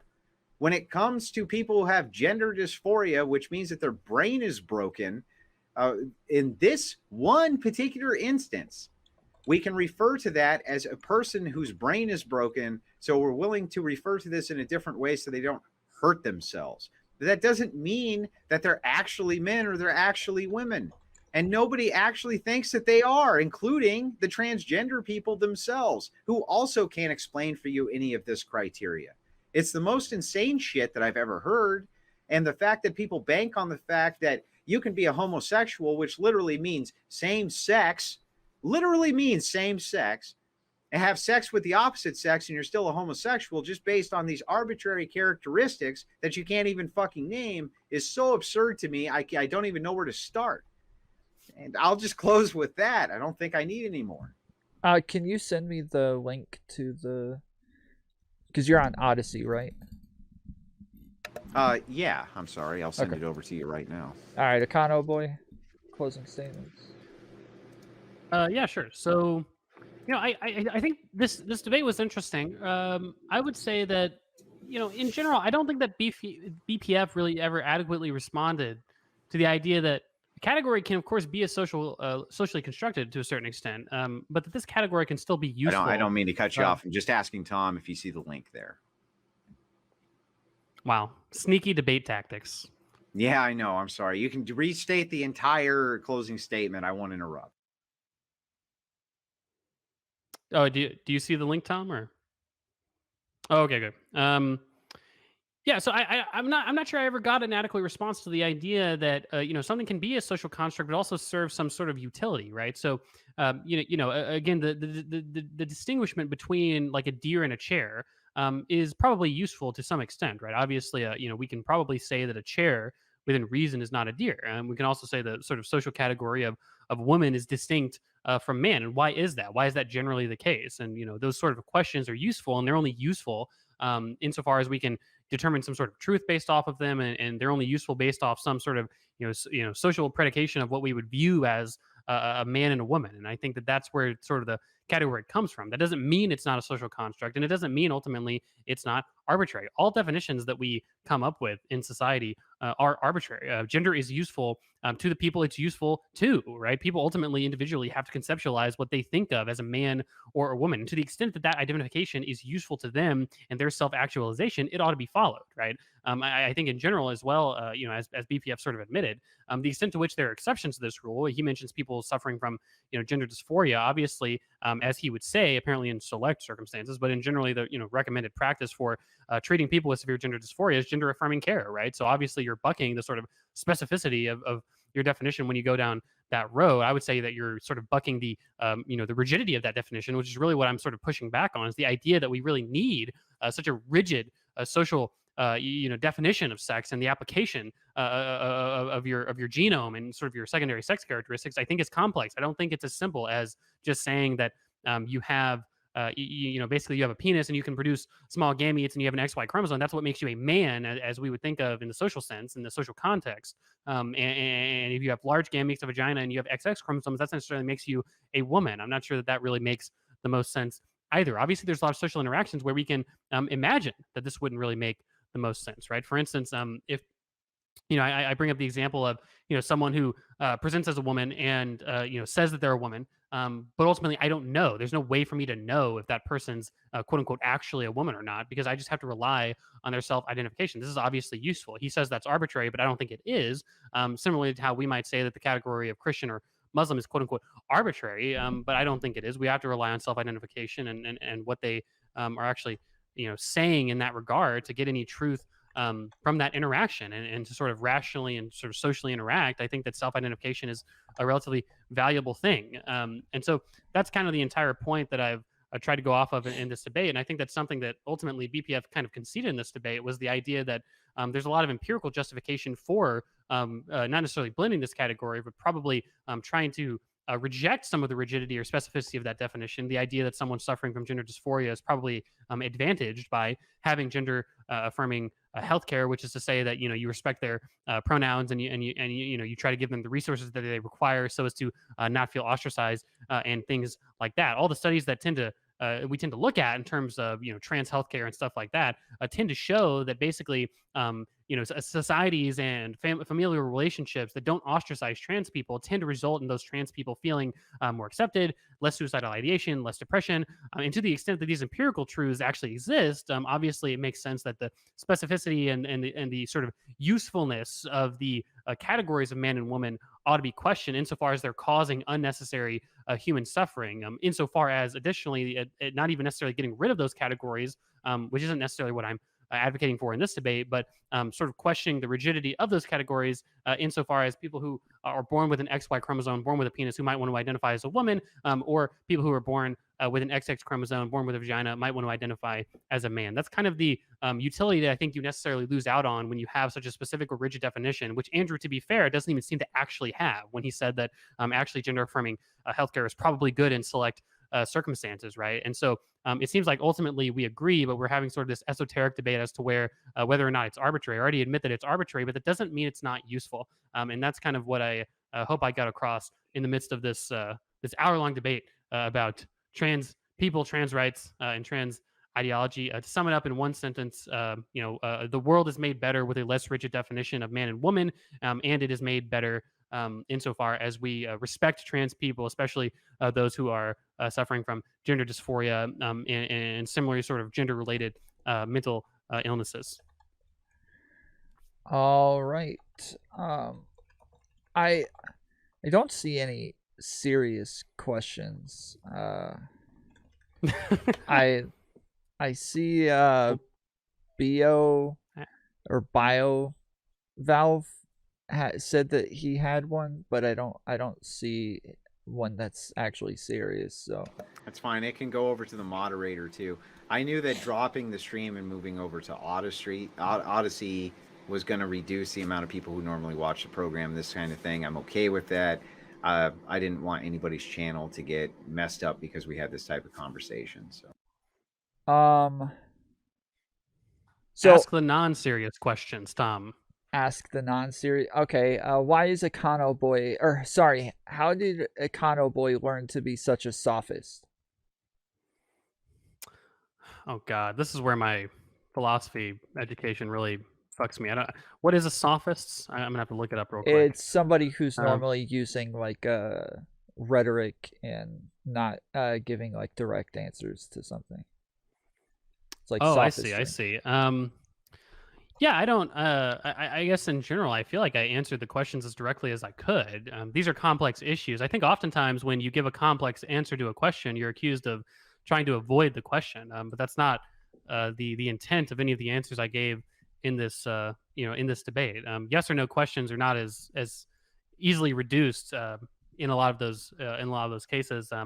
And to the extent that I gave a long, complex answer to your question, which of course was just a meme, I hope I'm not accused of avoiding it. So can I engage with that, Tom? Yeah. Go ahead. So in my estimation, as long as a question is framed in a way that doesn't have any presuppositions and it's not loaded, then answering yes or no to it is fine. For instance, if you ask a question like, how long have you been gay? There's a presupposition there, and I think that garners lots of explanation. But if you ask a question like, is this white and is this black? I think yes or no is plenty appropriate to answer that question. And I think that is what sophistry is. When people ask direct questions that they know the other person knows the answer to, and they're not preloaded and they don't have presuppositions, and they still refuse to engage with it. And I think that that's what we saw a lot of tonight. I mean, I think sometimes it takes more than that. Like, if you ask, like, is this white or is this black, and it's actually green, then sometimes the person is going to give a much longer answer. Then that would be loaded. Well, I'm not sure we could accuse many of your questions as having no load to them, I suppose we could say, right? I mean, there was certainly... I think a lot of them were not loaded. Well, I think that, like, for instance, I could give an example, right? The idea of, how do we distinguish between like a man and a woman, right? So this is an example of a question that could, in theory, just have a very short sort of one answer question. You might say small gametes and large gametes, but obviously I'm operating on a totally different framework for answering that question, so I have to give probably a longer answer. That doesn't mean I'm necessarily avoiding the question. It's just that it's more complex. Well, what about something that's not preloaded, like this, for instance, is somebody who is producing small gametes a male? So I can't say yes or no to that. I would say not necessarily. right. But there's no presupposition and it's not loaded. So why can't you just say yes? So because it's not necessarily the case. It's literally impossible under my worldview to answer yes or no. That's not sophistry. Gametes are binary. They're binary. If you produce small gametes, you're always classified scientifically as a male. There's nothing else you're ever going to be classified as. Ever. Well, let's say we had a society and half of them had a tattoo and half of them didn't have a tattoo, right? That was just, how we rolled. Half the babies got tattoos and half didn't. Would we say that there's some sort of objective truth, the sort of tattooed people are necessarily this way or that way? We could say that one have tattoos and one doesn't. But right. So if I said, do these babies have tattoos and these don't, would you say not necessarily? No, I would say some don't, some don't. If you ask me, is someone with a penis... So if I said to you, this baby has a tattoo, this baby does not have a tattoo, or if I asked you, does this baby have a tattoo, would that be yes or no? Would you be able to answer yes to that? Yeah, for sure. Like, for instance... Yeah, okay, great. So if you produce small gametes, are you a male? No, that's fundamentally not the same question. For instance, if you it's fundamentally the exact same question, really. Instance, I'm asking you to just affirm something that's true. Well, let's say I was a doctor and we just someone just gave birth, right? And the doctor's holding up this baby and says, nurse EconoBoi, does this baby have a penis? Right? And let's say that this baby did have a penis. Well, obviously, simply yes or no. Yes, that baby doctor does in fact have a penis. Now, if you were to ask me the more complex question, is this baby a male because they have a penis, right? I would have to say not necessarily so, because I'm not necessarily linking someone's having of a penis or the production of small gametes with their identification as a male or a woman. You can see how the complexity in that answer isn't necessarily obfuscating. I'm actually giving you a more direct answer than you otherwise would get. What if you're just asking for the biological definition? Yeah, if we were doing like reproductive research So biologically, if you produce small gametes, are you a male? Yeah, I would say so. Okay, great. Yeah, Great. I mean, yeah. Just to add on to that, obviously, like throughout this debate, I've said that if we're engaging in some sort of a research or some sort of, just some sort of context where it is strictly necessary to differentiate between someone who has a penis and has a vagina, and we would label that in our data as man and woman, that's I don't think that's a totally unreasonable thing to do. I'm just arguing against the relatively specific quote unquote rigid social definition of what a man and a woman is. Then why did you argue against my biological definition for like 25 minutes, dude? I didn't. The entire debate, I said that there are. I said, is that a male? Is it a male? No, if you produce small gametes, are you male? He Not was man. arguing Are against you your male? biological definition being used in social circumstances. I get it, but I Yeah, asked him that's probably specifically if this equals you being male, not man, but male, which are two very different terms. Well, you probably should have delineated the difference for me, because obviously I'm going to assume you're using them in the same context. But yeah, if you were to ask me, and you did ask me directly, if you ask me directly, is it sometimes scientifically useful to distinguish between people with penises and vaginas, people that produce small and large gametes, people with X, Y, and XX chromosomes? Obviously, the answer to that is yes. I never said anything different. In my opening statement, I even recognized that can be useful. Just not so insofar as if I identify myself as not producing small gametes, then that's fine. I'm no longer male. No, a person with a penis probably can't reasonably identify as a person without a penis. You either have a penis or you don't. What I'm talking about is the social category of man and woman. So now if you have a penis, you can't get rid of it, so you're a male, right? No, again, the social category. I mean, how many, Andrew? You understand what I'm saying, right? Like, again, the social category of male is different. You just said you can't that. get rid of the penis. You understand the I- penis is objective, and you understand that makes you a male.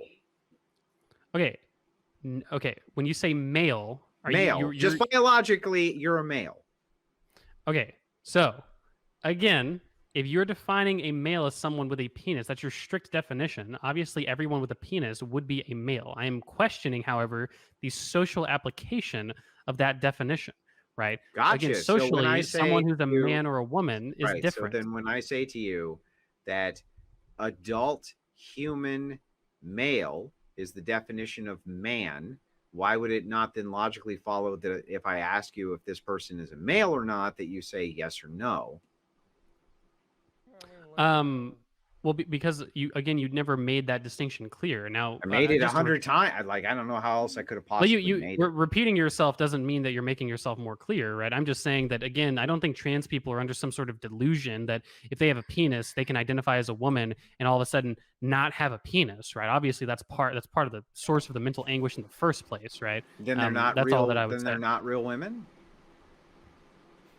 No, I'm not saying that at all, right? I'm saying that woman is a social category.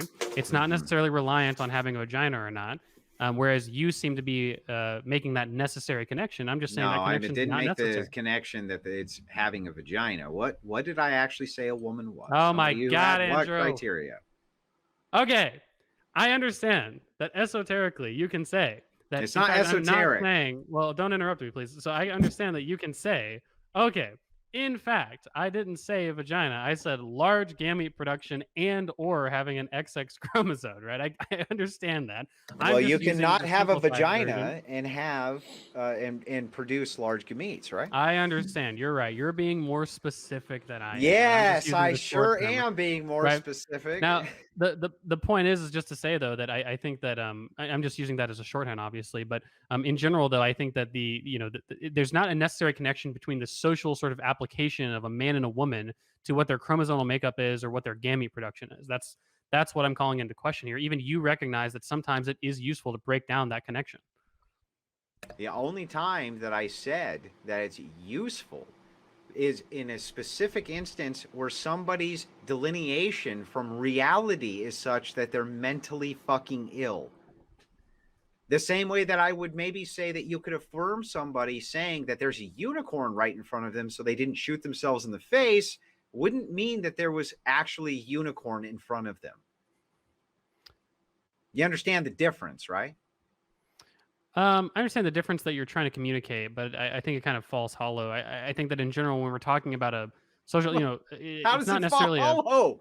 It's the same shit. I'm saying it's not real, but in this specific case where the person's so delusional that they think it is, and it might prevent them from killing themselves while you're treating them, that in that specific case, it's okay for you to affirm this again, one thing. It's relatively different though, because the existence of a unicorn is not a social construction, right? However, A unicorn category, is a social construction, literally.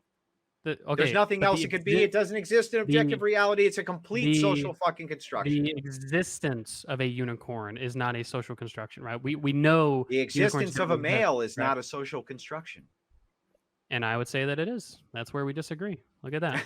So I think EconoBoi saying that the way that we categorize it would be socially constructed. So like we can say, hey, I have this word male. What am I going to apply it to? And then I can go find a way to apply that word to a category. Let's give you that, Tom. Fair enough, right? But can't you categorize things in a way that's not true? It is possible, yes. Yes, it is possible. So if I say to you that you're categorizing something in a way that's untrue, and you still want to categorize it that way, why is it not okay for me to dismiss the category as being untrue? So you are categorizing yours based on utility, though, because gametes will give you more utility than chromosomes or I'm private categorizing parts. it based on things that exist in objective reality, regardless of human thought. So do chromosomes and private parts, though. That's what I said. No, they instead exist of chromosomes and private parts. They exist in reality, regardless of human consciousness. That's what I'm saying. That's correct. Yes, and so I'm saying you're choosing to define this based on gametes instead of chromosomes or private parts. Based on things that are true. Again, you're not hearing what I'm saying. You're choosing to use that definition based on gametes. Oh my goodness. Truth. Based on gametes instead of chromosomes or private parts. All three of these not things. Not instead of. I said all three of these are criteria that you can use for the exact same thing. It's not an instead of. So it's not a, oh, you have to have XY chromosomes or you're not male. That's absurd. There's 3 different categories for how you can identify what's male and what's female. The thing is that you guys like to pivot between them and say, well, you're saying that that all these 3 things, that all 3 of those things exist in objective reality, regardless of what you think consciously about it. That's my whole point. Unicorns do not. Well, but that's kind of almost the point in and of itself, right? Unicorns don't exist in reality, right? But at the same time, you would say that there might be a utility to recognizing that they do exist if someone's about to shoot themselves in the face. Now, I would say that I've explained. Well, hold on, Andrew. Let me just finish my point here. So, the point is just to say that you would recognize there's a utility, perhaps in broadening that rigidity to a certain extent, right? Now, I would say that there is a difference between recognizing that unicorns are real for the purposes of saving someone who's about to kill themselves because they think unicorns are real, or some crazy example like that, and saying that the social category of woman, which again apparently to some extent we agree is a social category, can apply to people. No extent. There's no extent. We've never been able to come up with a single criteria. You said gender is a social construction. Did I hear that wrong? Female, not woman. Female. Well, Learn the difference between female and woman. So you consider woman to be in contention. Right. You consider woman to be in contention. I consider woman to be adult human female. So it's not in contention for me. Okay, but Andrew, this is I don't know how to explain this any I think you're either being purposefully dense or I don't think I am. So what I'm saying to you is this. Do unicorns exist? I don't think unicorns exist, no. Right. Okay. So if I told you unicorns exist and I saw one yesterday, would I be lying? It's hard to say. I would say that you probably did not see a unicorn yesterday. You probably did not. Why? Because they don't exist, right?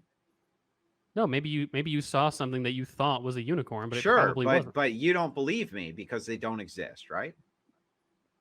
No, I would say you did not. You probably did not see a unicorn. You just don't. Why? Because you don't believe that they exist, right? There's presently no evidence that unicorns exist. I feel the same way about gender. Okay, well, I'm not sure how you could necessarily feel that way considering trans people exist, because trans people, what you call trans people, are just males that fucking pretend. That's it. They don't exist. or women, there's I guess, no right? there's no actual delineation. It'd be like me putting a fucking horn on my head and saying I'm a unicorn. What makes me a unicorn? Nothing, right? Well, I mean, you could do that if you'd want. I think it'd be pretty funny, but Well, I what think would again make me that's the unicorn? You wouldn't believe me, right? You wouldn't believe I was a unicorn. You'd say unicorns don't exist, right? So okay, so I have to. I'm sorry. As the linguist here, I would have to say, like, this is going to be based on your definition. If you define unicorn in a way to where you would qualify as a unicorn, then you would be correct in saying that you are Well, a sure, unicorn. but you can define anything as anything. You can say a plane is a pencil and define all planes as being pencils. That's true. However, saying that the airplane itself is an automobile is false. Based on the way that we define Well, them, yes. Yes, this is my contention. well, if your contention is I define a male and female in such a way that basically that it is objective and not arbitrary, then that's No, that it's reasonable enough. false. I'm just That it's false. all that I'm saying is that I think that my sort of more almost sociological understanding of gender and sex is probably more useful and probably leads to less suffering. Right, your utilitarian view. It's always about less suffering. Doesn't matter what the truth is. Well, with regard to social constructions, well, give me 1 second, Tom. With regard to social constructions, I'm not sure we can reasonably say that there is a absolute fact or truth of the matter. Yes, we say that can. something- Otherwise, you wouldn't say unicorns don't exist, dumbass. we can say that some things are different What the than fuck are you others. talking about? Right? You Hold on, just hold say on. we Andrew, can't make up Andrew, the Andrew, food. Andrew, we can say that some things are different than others, right? We can say that black skin is different than white skin, right? Yeah. However, the distinct category of black and white are socially constructed. I agree, but you can't say in the same breath that you think that social constructions can never be completely dismissed if you say that a unicorn is a social construction, but you dismiss that it exists. I mean, I think it absolutely can be, right? For instance, you would say I would say that religions are social constructions, right? However, you believe in God, right? He was saying that it Sure. can't be dismissed just based on the fact that it's a social construction. Some social constructions can be dismissed. But nobody's ever disputed that. Literally, nobody's disputed that this entire debate. Wait, Tom, what was the clarification? I'm confused by the clarification you offered. He said a minute ago that you were saying that that you can't just dismiss a social construction, and I'm saying you were saying that you can't dismiss it just based on the fact that it's a social construction. Some social constructs can be dismissed, others can't. Right. Okay. So well, not that we're on because you're the moderator, obviously, but yeah, that is my kind of what my point was just to say that yeah, obviously there are differences. We can identify clear differences between certain people. It's not that all people are arbitrarily the same. If we ultimately reduce down to it, people are different based on certain characteristics, right? It's just that the sociological sort of impacts or social constructions that we relate to those physical characteristics are arbitrary. And to the extent that the strict distinction between groups is useful, it should be used. But to the extent that it's arbitrary and might cause suffering in the case of it's all arbitrary. Do people with unicorns have dysphoria, horns? People with unicorns dysphoria, have- obviously we shouldn't use them. Do Yeah, go on, unicorns have horns?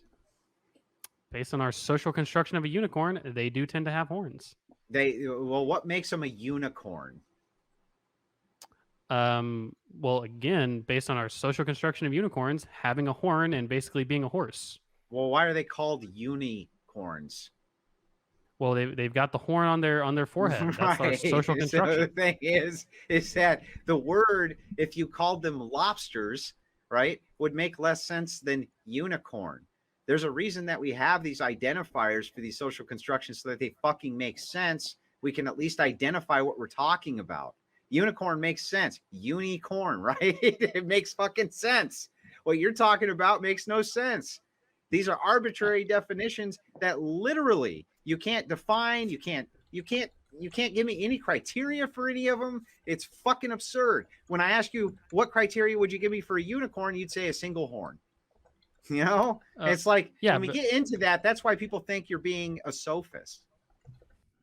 I guess I disagree. I've explained it as best I can, though. Are there any other questions, Tom? No, not that I can see. If Damn, there's, I don't. nobody's. I'm I'm surprised. I they're thought this would all be a the polarizing same. topic. Like, If we you were know, on like YouTube and Twitch and everything at the same time, EconoBoi, we would have a huge audience here Yeah. to get involved. But I dropped it over to Odyssey for the TOS purposes, so we don't have as large of an audience for this round. What? Yeah, go on. Sorry. the only other one that, like, let's see. Oh wait, this is a good one. Can either person explain how gender is separate from sex when gender roles among humans have gone generally unchanged since the dawn of record history?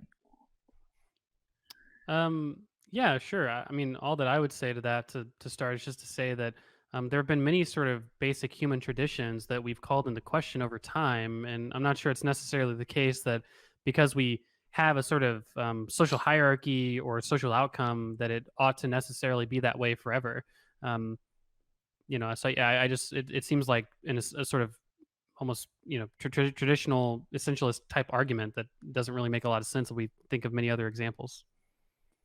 The reason he can't answer that is because he would be right back to square one. I feel like I answered. Where I would simply ask him to name which of those gender roles are unique to a man or unique to a woman, and he wouldn't be able to fucking answer me. He wouldn't be able to give me a single fucking criteria for which one was unique to which. And this is why this whole argument falls the fuck apart in seconds. It's not really a response to the question, though. Obviously, the question was the idea that we've had these gender roles for basically all of human history, right? Yeah, so what are they? Why? Well, let me explain. So we've had these gender roles that are for unique to one or the other? Like in terms of how historically we've defined gender roles? No, as in what's unique to these gender roles that are unique to a man or unique to a woman as far as the delineation goes. Andrew, I understand that's the line of questioning you want to go down. My point was that wasn't the question that was asked, right? The question that was asked was, but that's what it's reduced gender to. roles that's what for all of history. And so we should continue those gender roles necessarily in the future. That's what I'm calling into question here. Not well, that question has themselves. A presupposition, and what I'm doing is reducing it. I'm just reducing it down to its minimum. And so the reductio for this is, can you name a unique gender role? And what I postulate is that you cannot. All right, I guess so. Okay. Yeah, that's about it. Yeah, that's it. You have anything else, Andrew? Well, I'd like to thank both EconoBoi for coming on tonight. I appreciate that, EconoBoi. And I'd like to thank Tom Foolery for taking the time to moderate the debate. Whether or not he wants to upload it to his channel is his fucking business. But I do want to thank both participants for coming into the Crucible tonight. There's only so many more debates that myself or Paige will be able to do because we're so inundated with requests now that we actually had to bring in a third moderator just to take care of the amount of debates that we're going to be running. So I do appreciate going head to head with you again, EconoBoi. Thank you so much for tonight for your time and Tom as well. All righty, sounds good. It was fun debating, and to the very friendly Crucible audience, if you want to learn a goddamn thing or two about economics for once in your lives, obviously you can always subscribe to my channel and just go from there, guys. It'll be a good time learning about economics over on the EconoBoi YouTube channel. You can also harass me in the comments. You want to talk some shit in my comments? Go for it. All it does is feed the algorithm, my friends. You are only helping me by doing so. And never forget, no matter how much shit you talk, I will always love you. Okay? EconoBoi, is your thing that's yours, right? That's not from StreamYard. That whole, like, when you talk the spectralizer? Yeah, it's the audio waveform. Basically, my like my audience OBS projection or yeah, it's an OBS add-in, and I'm just using the virtual camera to to project it into this StreamYards here. Basically, my audience was, and you can use it for like all sorts of visualizations, not just if you're a logo. But yeah, my audience was basically saying that the plain logo was a little not very stimulating, I guess, to the eye. So adding a little flair helped a lot. Yep. I like it. That's really cool. All right. Well, that's it. EconoBoi, if you'll stick around for a second after we go off, but I don't have anything else. All right, guys. I'm going to end the broadcast. Thank you all so much for showing up to the Crucible tonight. It's been a long day. Had a long AMA followed by a spirited debate with EconoBoi. We always enjoy having him here. Please like and subscribe to his channel, even if you hate his fucking guts. The Crucible is a community of debaters, and we should appreciate the debaters who come on to the Crucible. Thank you all so much. Have a good night.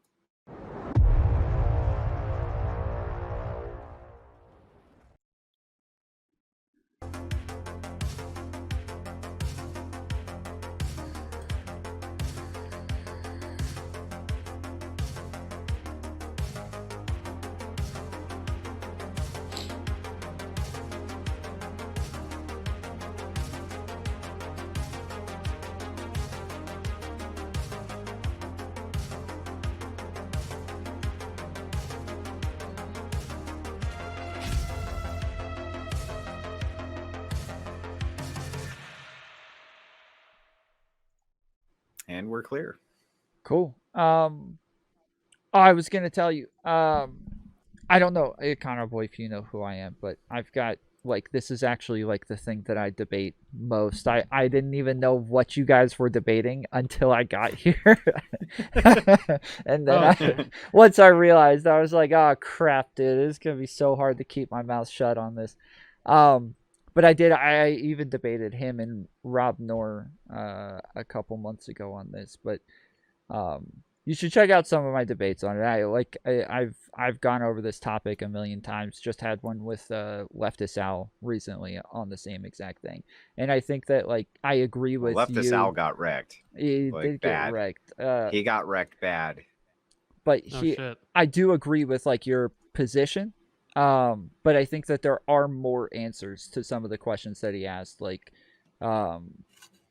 gender roles is one. So instead of just clothes by themselves, gender performativity, body language, stuff like that. It's always not just what we wear. Well, sure, but I think his response would have been, well, obviously that's not unique to one or the other, right? You can perform or sort of present, in one way or another, whether or not you have basically a small gamete or a large gamete production, right? So it sort of goes down the same track, right?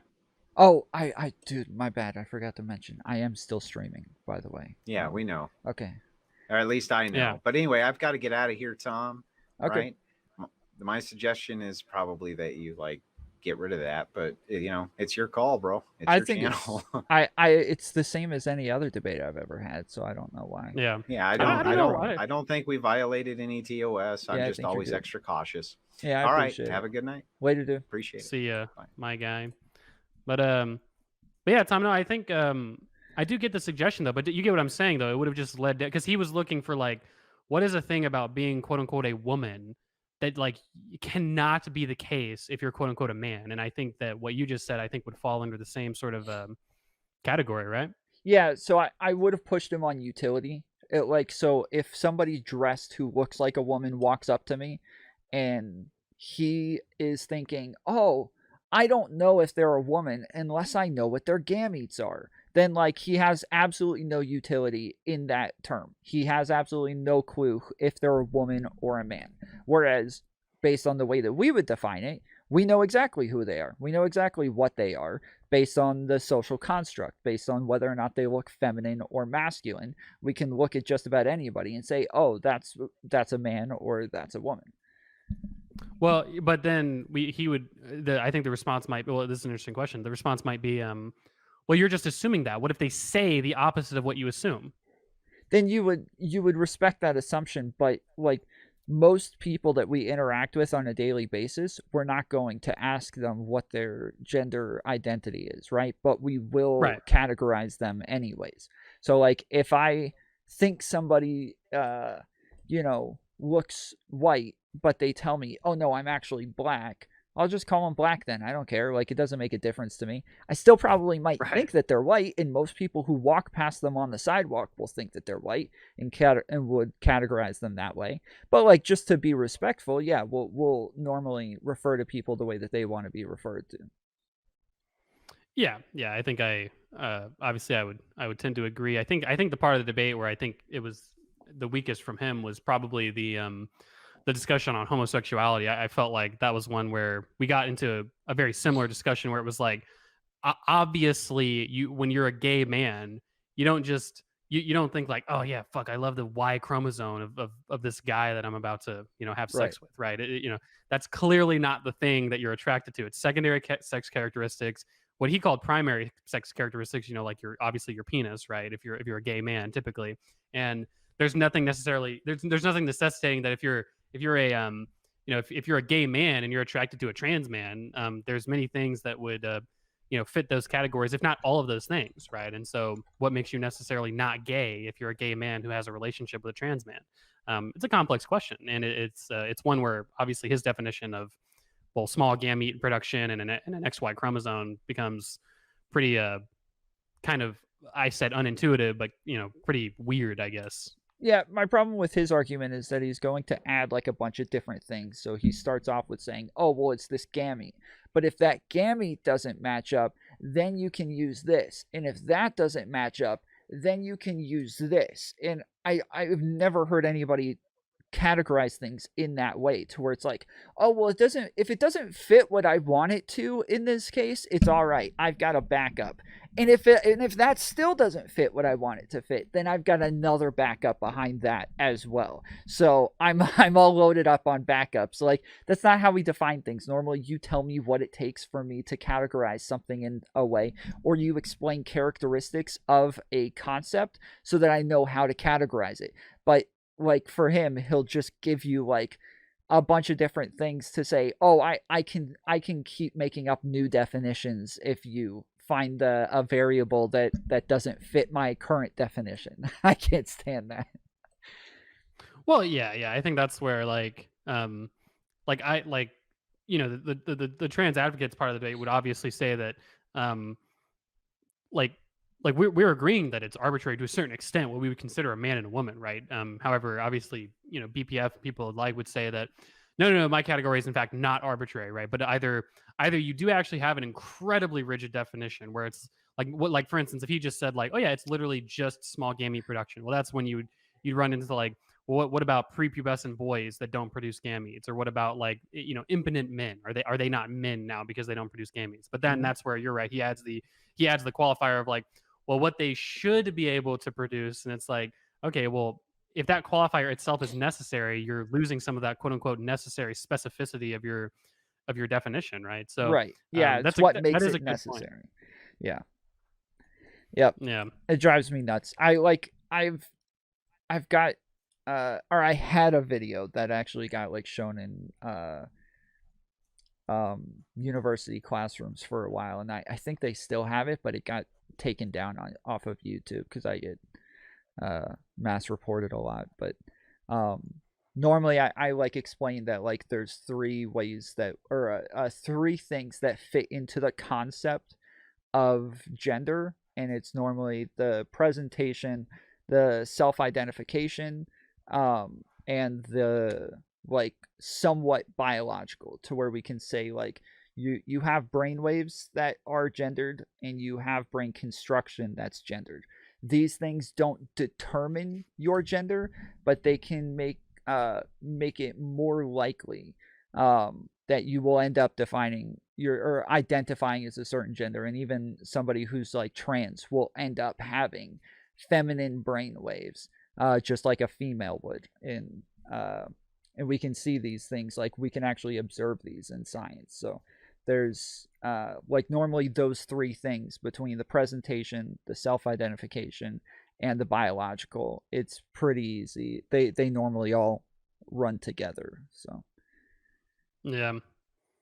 But all right, man. Agreed. You know Hans, right? Yeah, I know him. I've known Hans for a long time. he was the one who told me about you, or that's how I found out about you, was because of Hans. So. Oh, nice. Yeah, I know he. Yeah, he's cool. We've. He was one of the first like. I think he was the first like panel person that reached out to me. Like I did a panel of his, and as far as I'm aware, he doesn't do panels anymore. Like I follow his stream, and I think he said like he's like I don't want to do panels anymore. And it's like yeah, that's fair enough. It's a pretty difficult thing to do. The whole panel point shows. in doing panels is to grow your platform, and then you drop them. That's it. You do panels, get Destiny on, get Vosh on, get all of the big names on, get tons of subs, get tons of followers, and then drop the panels once you have enough people to where you can sustain it yourself. I think maybe yeah. It can be risky though because you have to like I think like Dylan Burns like he the thing that gets like the most views for him is still by far his panel shows, but he has enough of like a kind of a unique personality, and his panel shows were big enough that you have to keep their attention in themselves. Yeah, you can't just suck. Exactly. But you have to. It's a good one of the things that's really hard is to get noticed in the first place, or like to get the opportunity to show people that you're interesting enough for them to watch. And so that's what panel shows does, is it gives you that opportunity to prove yourself and get lots of subs, get lots of followers. And then hopefully they're there when you're not doing panels. And if you're interesting enough and you can hold their attention, then you continue to grow from there. You don't do Twitch, or I am just YouTube? I'm the one who invented that process of starting off with panels and then just sustaining from there. But I am permabanned from Twitch.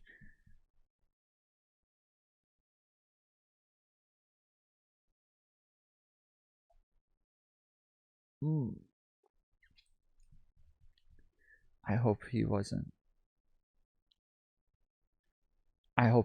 streaming on Twitch. Please tell me he wasn't streaming on Twitch.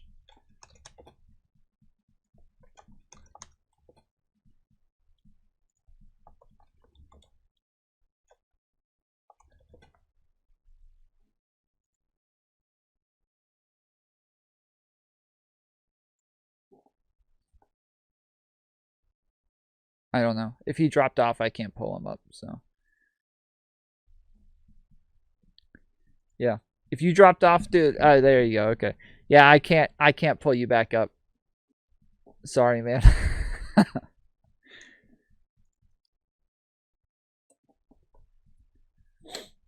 I don't have the powers.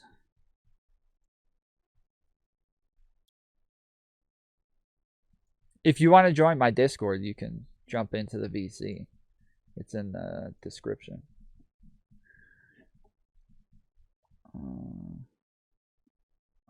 Let me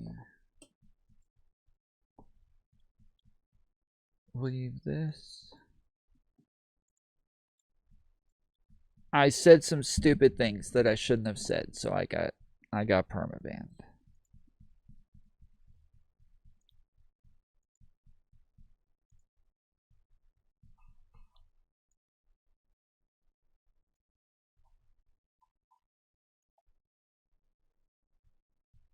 Yep. Hey, what's up, Tom? Nothing. No, I was gonna ask, why are you banned from Twitch? There was it's kind of cringe, but there was a conversation with a bunch of people on a panel, and they were it was like a all femi panel on Prime Royale, or it's a Prime panel, and they were talking about how they think that like women who look like a young girl shouldn't be allowed to do porn, right? That like if you're like 22 but you look like 16, that you shouldn't be allowed to do porn. Okay. And so I started arguing with them, saying like what looks 16 or what looks 15 is something you've made up in your head. Like that doesn't exist. You're just making that up. Like there's not like a real thing that looks 16. And so then I started saying like all you have to be is 18. You can make your own decisions. So they started saying like, oh, like you like pedo porn then. And so I was like, yeah, sure, I'm pro pedo porn. and I got banned for saying I was pro pedo porn. Well, I mean, I guess that'll do it. Yeah. So yeah, I've been banned for about a year now. I was growing like really quickly. I was only on there for 2 months, and I was growing very fast, and just got chucked. So Got yeeted. yeah, I got yeeted. Yeah, I don't know. I think to be fair, you might have some hope, because I know that there have been people that have been permabanned that have gotten unbanned. Vosh Right? So I mean, is one. Yeah, I talked to him. Vosh like, is one. Yeah. I just put in my second appeal, so we'll see how that goes. I don't have high hopes, but I put in a second appeal. We'll see. We'll see. There you go. I think Bosch got re-permabanned after the whole cracker thing. He did, if I'm not mistaken. So he's he's permabanned. Double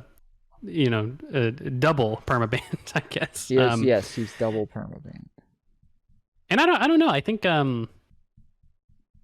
it seems like the rule is inconsistent on whether or not, like, because, like, okay, for instance, right, Destiny, when Vosh was banned, Destiny would stream like debating with Vosh, and it wouldn't be a big deal, right? But it seems like Vosh was like paranoid about showing up on people's Twitch streams, because apparently that can be a problem if you're hosting like a banned person. But I don't know, it seemed like Destiny always did it and never got in trouble. So no, he didn't. I don't really know. When Vosh was banned, Destiny did not host Vosh ever. The only time they talked was the Kyle Rittenhouse debate, and Destiny didn't stream that. He just recorded it on his end and uploaded it to YouTube later. Then as soon as Vosh got unbanned, he was on my stream, I think, or maybe, I can't remember. I want to say he was on my stream and then immediately went and talked to Destiny like the same day he got unbanned. And that was over the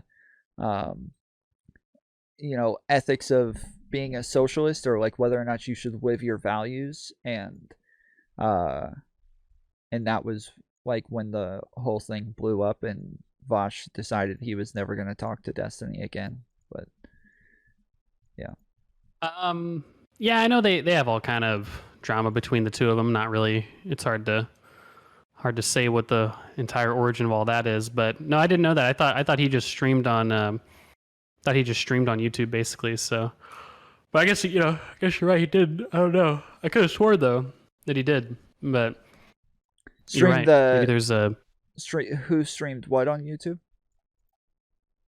No, I'm saying, like, I could have sworn that there were like several times where Destiny did stream him and Vosh debating while Vosh was banned. Yeah.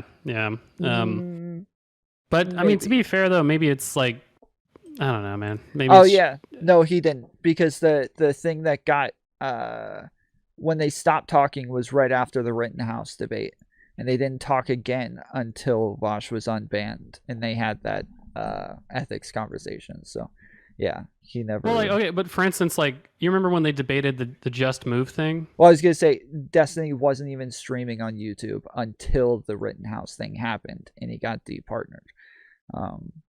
And then that's when he started multi-streaming. But yeah, go ahead.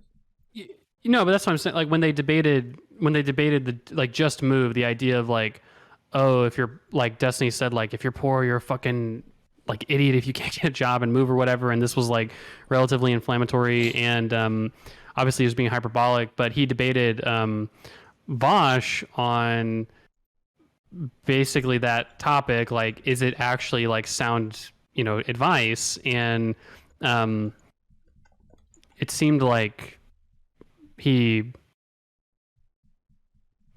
Oh, I see. I actually, in the first few seconds that answered the question. Apparently, when these would happen, Destiny would mute his stream, so he would tell his audience like to listen to Vosh's side, but then chat on his side. Yeah, so I guess that's how he did that. He did that on that one debate that you're mentioning right now. Yeah, Yeah. I guess that's one way to get around it. Yep. Yeah, Now we know. I'm working on a new channel right now called Terminally Online Media, because the initials spell Tom, and because when I first started this channel, I was putting out like insanely low quality content, like it was just like audio from my podcasts, and that was it. And then once I started streaming on here, it was already too late. Like I had already killed myself in the algorithm. So I have people who Okay. will steal my content and go upload it to other channels and get like thousands and thousands of views, and I'll have it here with like 500 or 600 views. So I got to start a new channel, and we're starting it off with a documentary on Destiny and one on Vosh, to kind of like explain like the Twitch politics community and what it is and how it works and everything. Oh, So- you're making a documentary. Yes. Yeah. So we have like I did like an IRL interview with Destiny. Recently interviewed Vosh about Destiny as well, so that'll be part of the Destiny documentary. And so Okay. yeah, we're doing all And that that's stuff. coming in the next 6 months or something. I imagine Yeah. it takes a long time. Yeah, it'll probably take about 6 months. I'd hope that we would have it done by like February or March, but there's no way. There's no way. We're still trying to get interviews done. So I was supposed to interview Hey, you know. Molina today, and we had to cancel that. But thankfully, If I it's was able quality, to do the debate. people won't mind the wait. You know, if it's Yeah. worth it. Well, Gotta hopefully it'll make be it a worth banger it. of a video. Yeah. Hopefully it'll be It was worth like- it. Well, I mean, a lot of people do that. They make like 3 videos a year, but they're all like, you know, the best video ever, basically. Yes. You know, it's just really good stuff. So Yeah, I feel think- you. But Do you know Sean, right? yes, I do know of Sean. Yeah, he puts out like 3 videos a year and makes like millions of dollars off of them. So yeah, it's a little Really? ridiculous. Yeah, I didn't think he was making that much, but damn, maybe. Fucking I don't know if he Getting is some- now. I think he's dropped off a lot, especially the bread tube has definitely dropped off a lot. So maybe not anymore. I think the guy that exemplifies this the best, who is the best, like I think he's like probably the best video producer on YouTube that I can think of, is Lemino, if you've ever heard of him. I don't know who that is. Lemino is, his channel used to be called Top 10 Memes, but he basically transitioned from like lists to doing like incredibly well edited and well produced stories and like kind of quasi documentary style videos explaining certain sort of historical events or phenomena. And his recent video about the Jack the Ripper is probably literally the most holistically well produced YouTube video that I've ever seen. Huh. If I had to say so. Okay, I'll have to check him out. I got him pulled up right now. Although it says his last video's 2.5 minutes long, so that might not be it. What the heck? Oh, maybe I think he maybe did something for like Project. What was the Mr. Beast thing? Oh, Like there it Project is. Clean the Sea or whatever. Yeah, but the enduring mystery of Jack the Ripper. Okay. that's a good ass video, my friend. Okay, it was it's quite good. But yeah, he's one of those guys that makes like a handful of videos every year, but each of them gets millions of views, and oh boy, it's some good stuff. He did one video that was one of those niche videos about you know, the like Superman S symbol. I'm sorry, say that again? Do you know like the Superman S, where it's like the Yes. Yeah. it's like the graffiti S. Uh-huh. He did a video trying to basically find the origin, like where did this symbol come from, and very difficult project for him, apparently. Like, it was really hard to determine where this symbol actually originated. And that's basically the whole video. It's like that video on the history of the Disney fucking Fast Pass that's been getting recommended to everyone. It's like just such a niche issue, but it's a really good video. So it's a good one. But all right, bud. Well, I'll talk to you later though. It was fun talking. It was a fun debate. You know, hope I represented the trans issue well enough. And Big Papa Fascist is supposedly going to be debating me on welfare in the future, so that'll be more my main topic. So yeah, we'll see how that goes.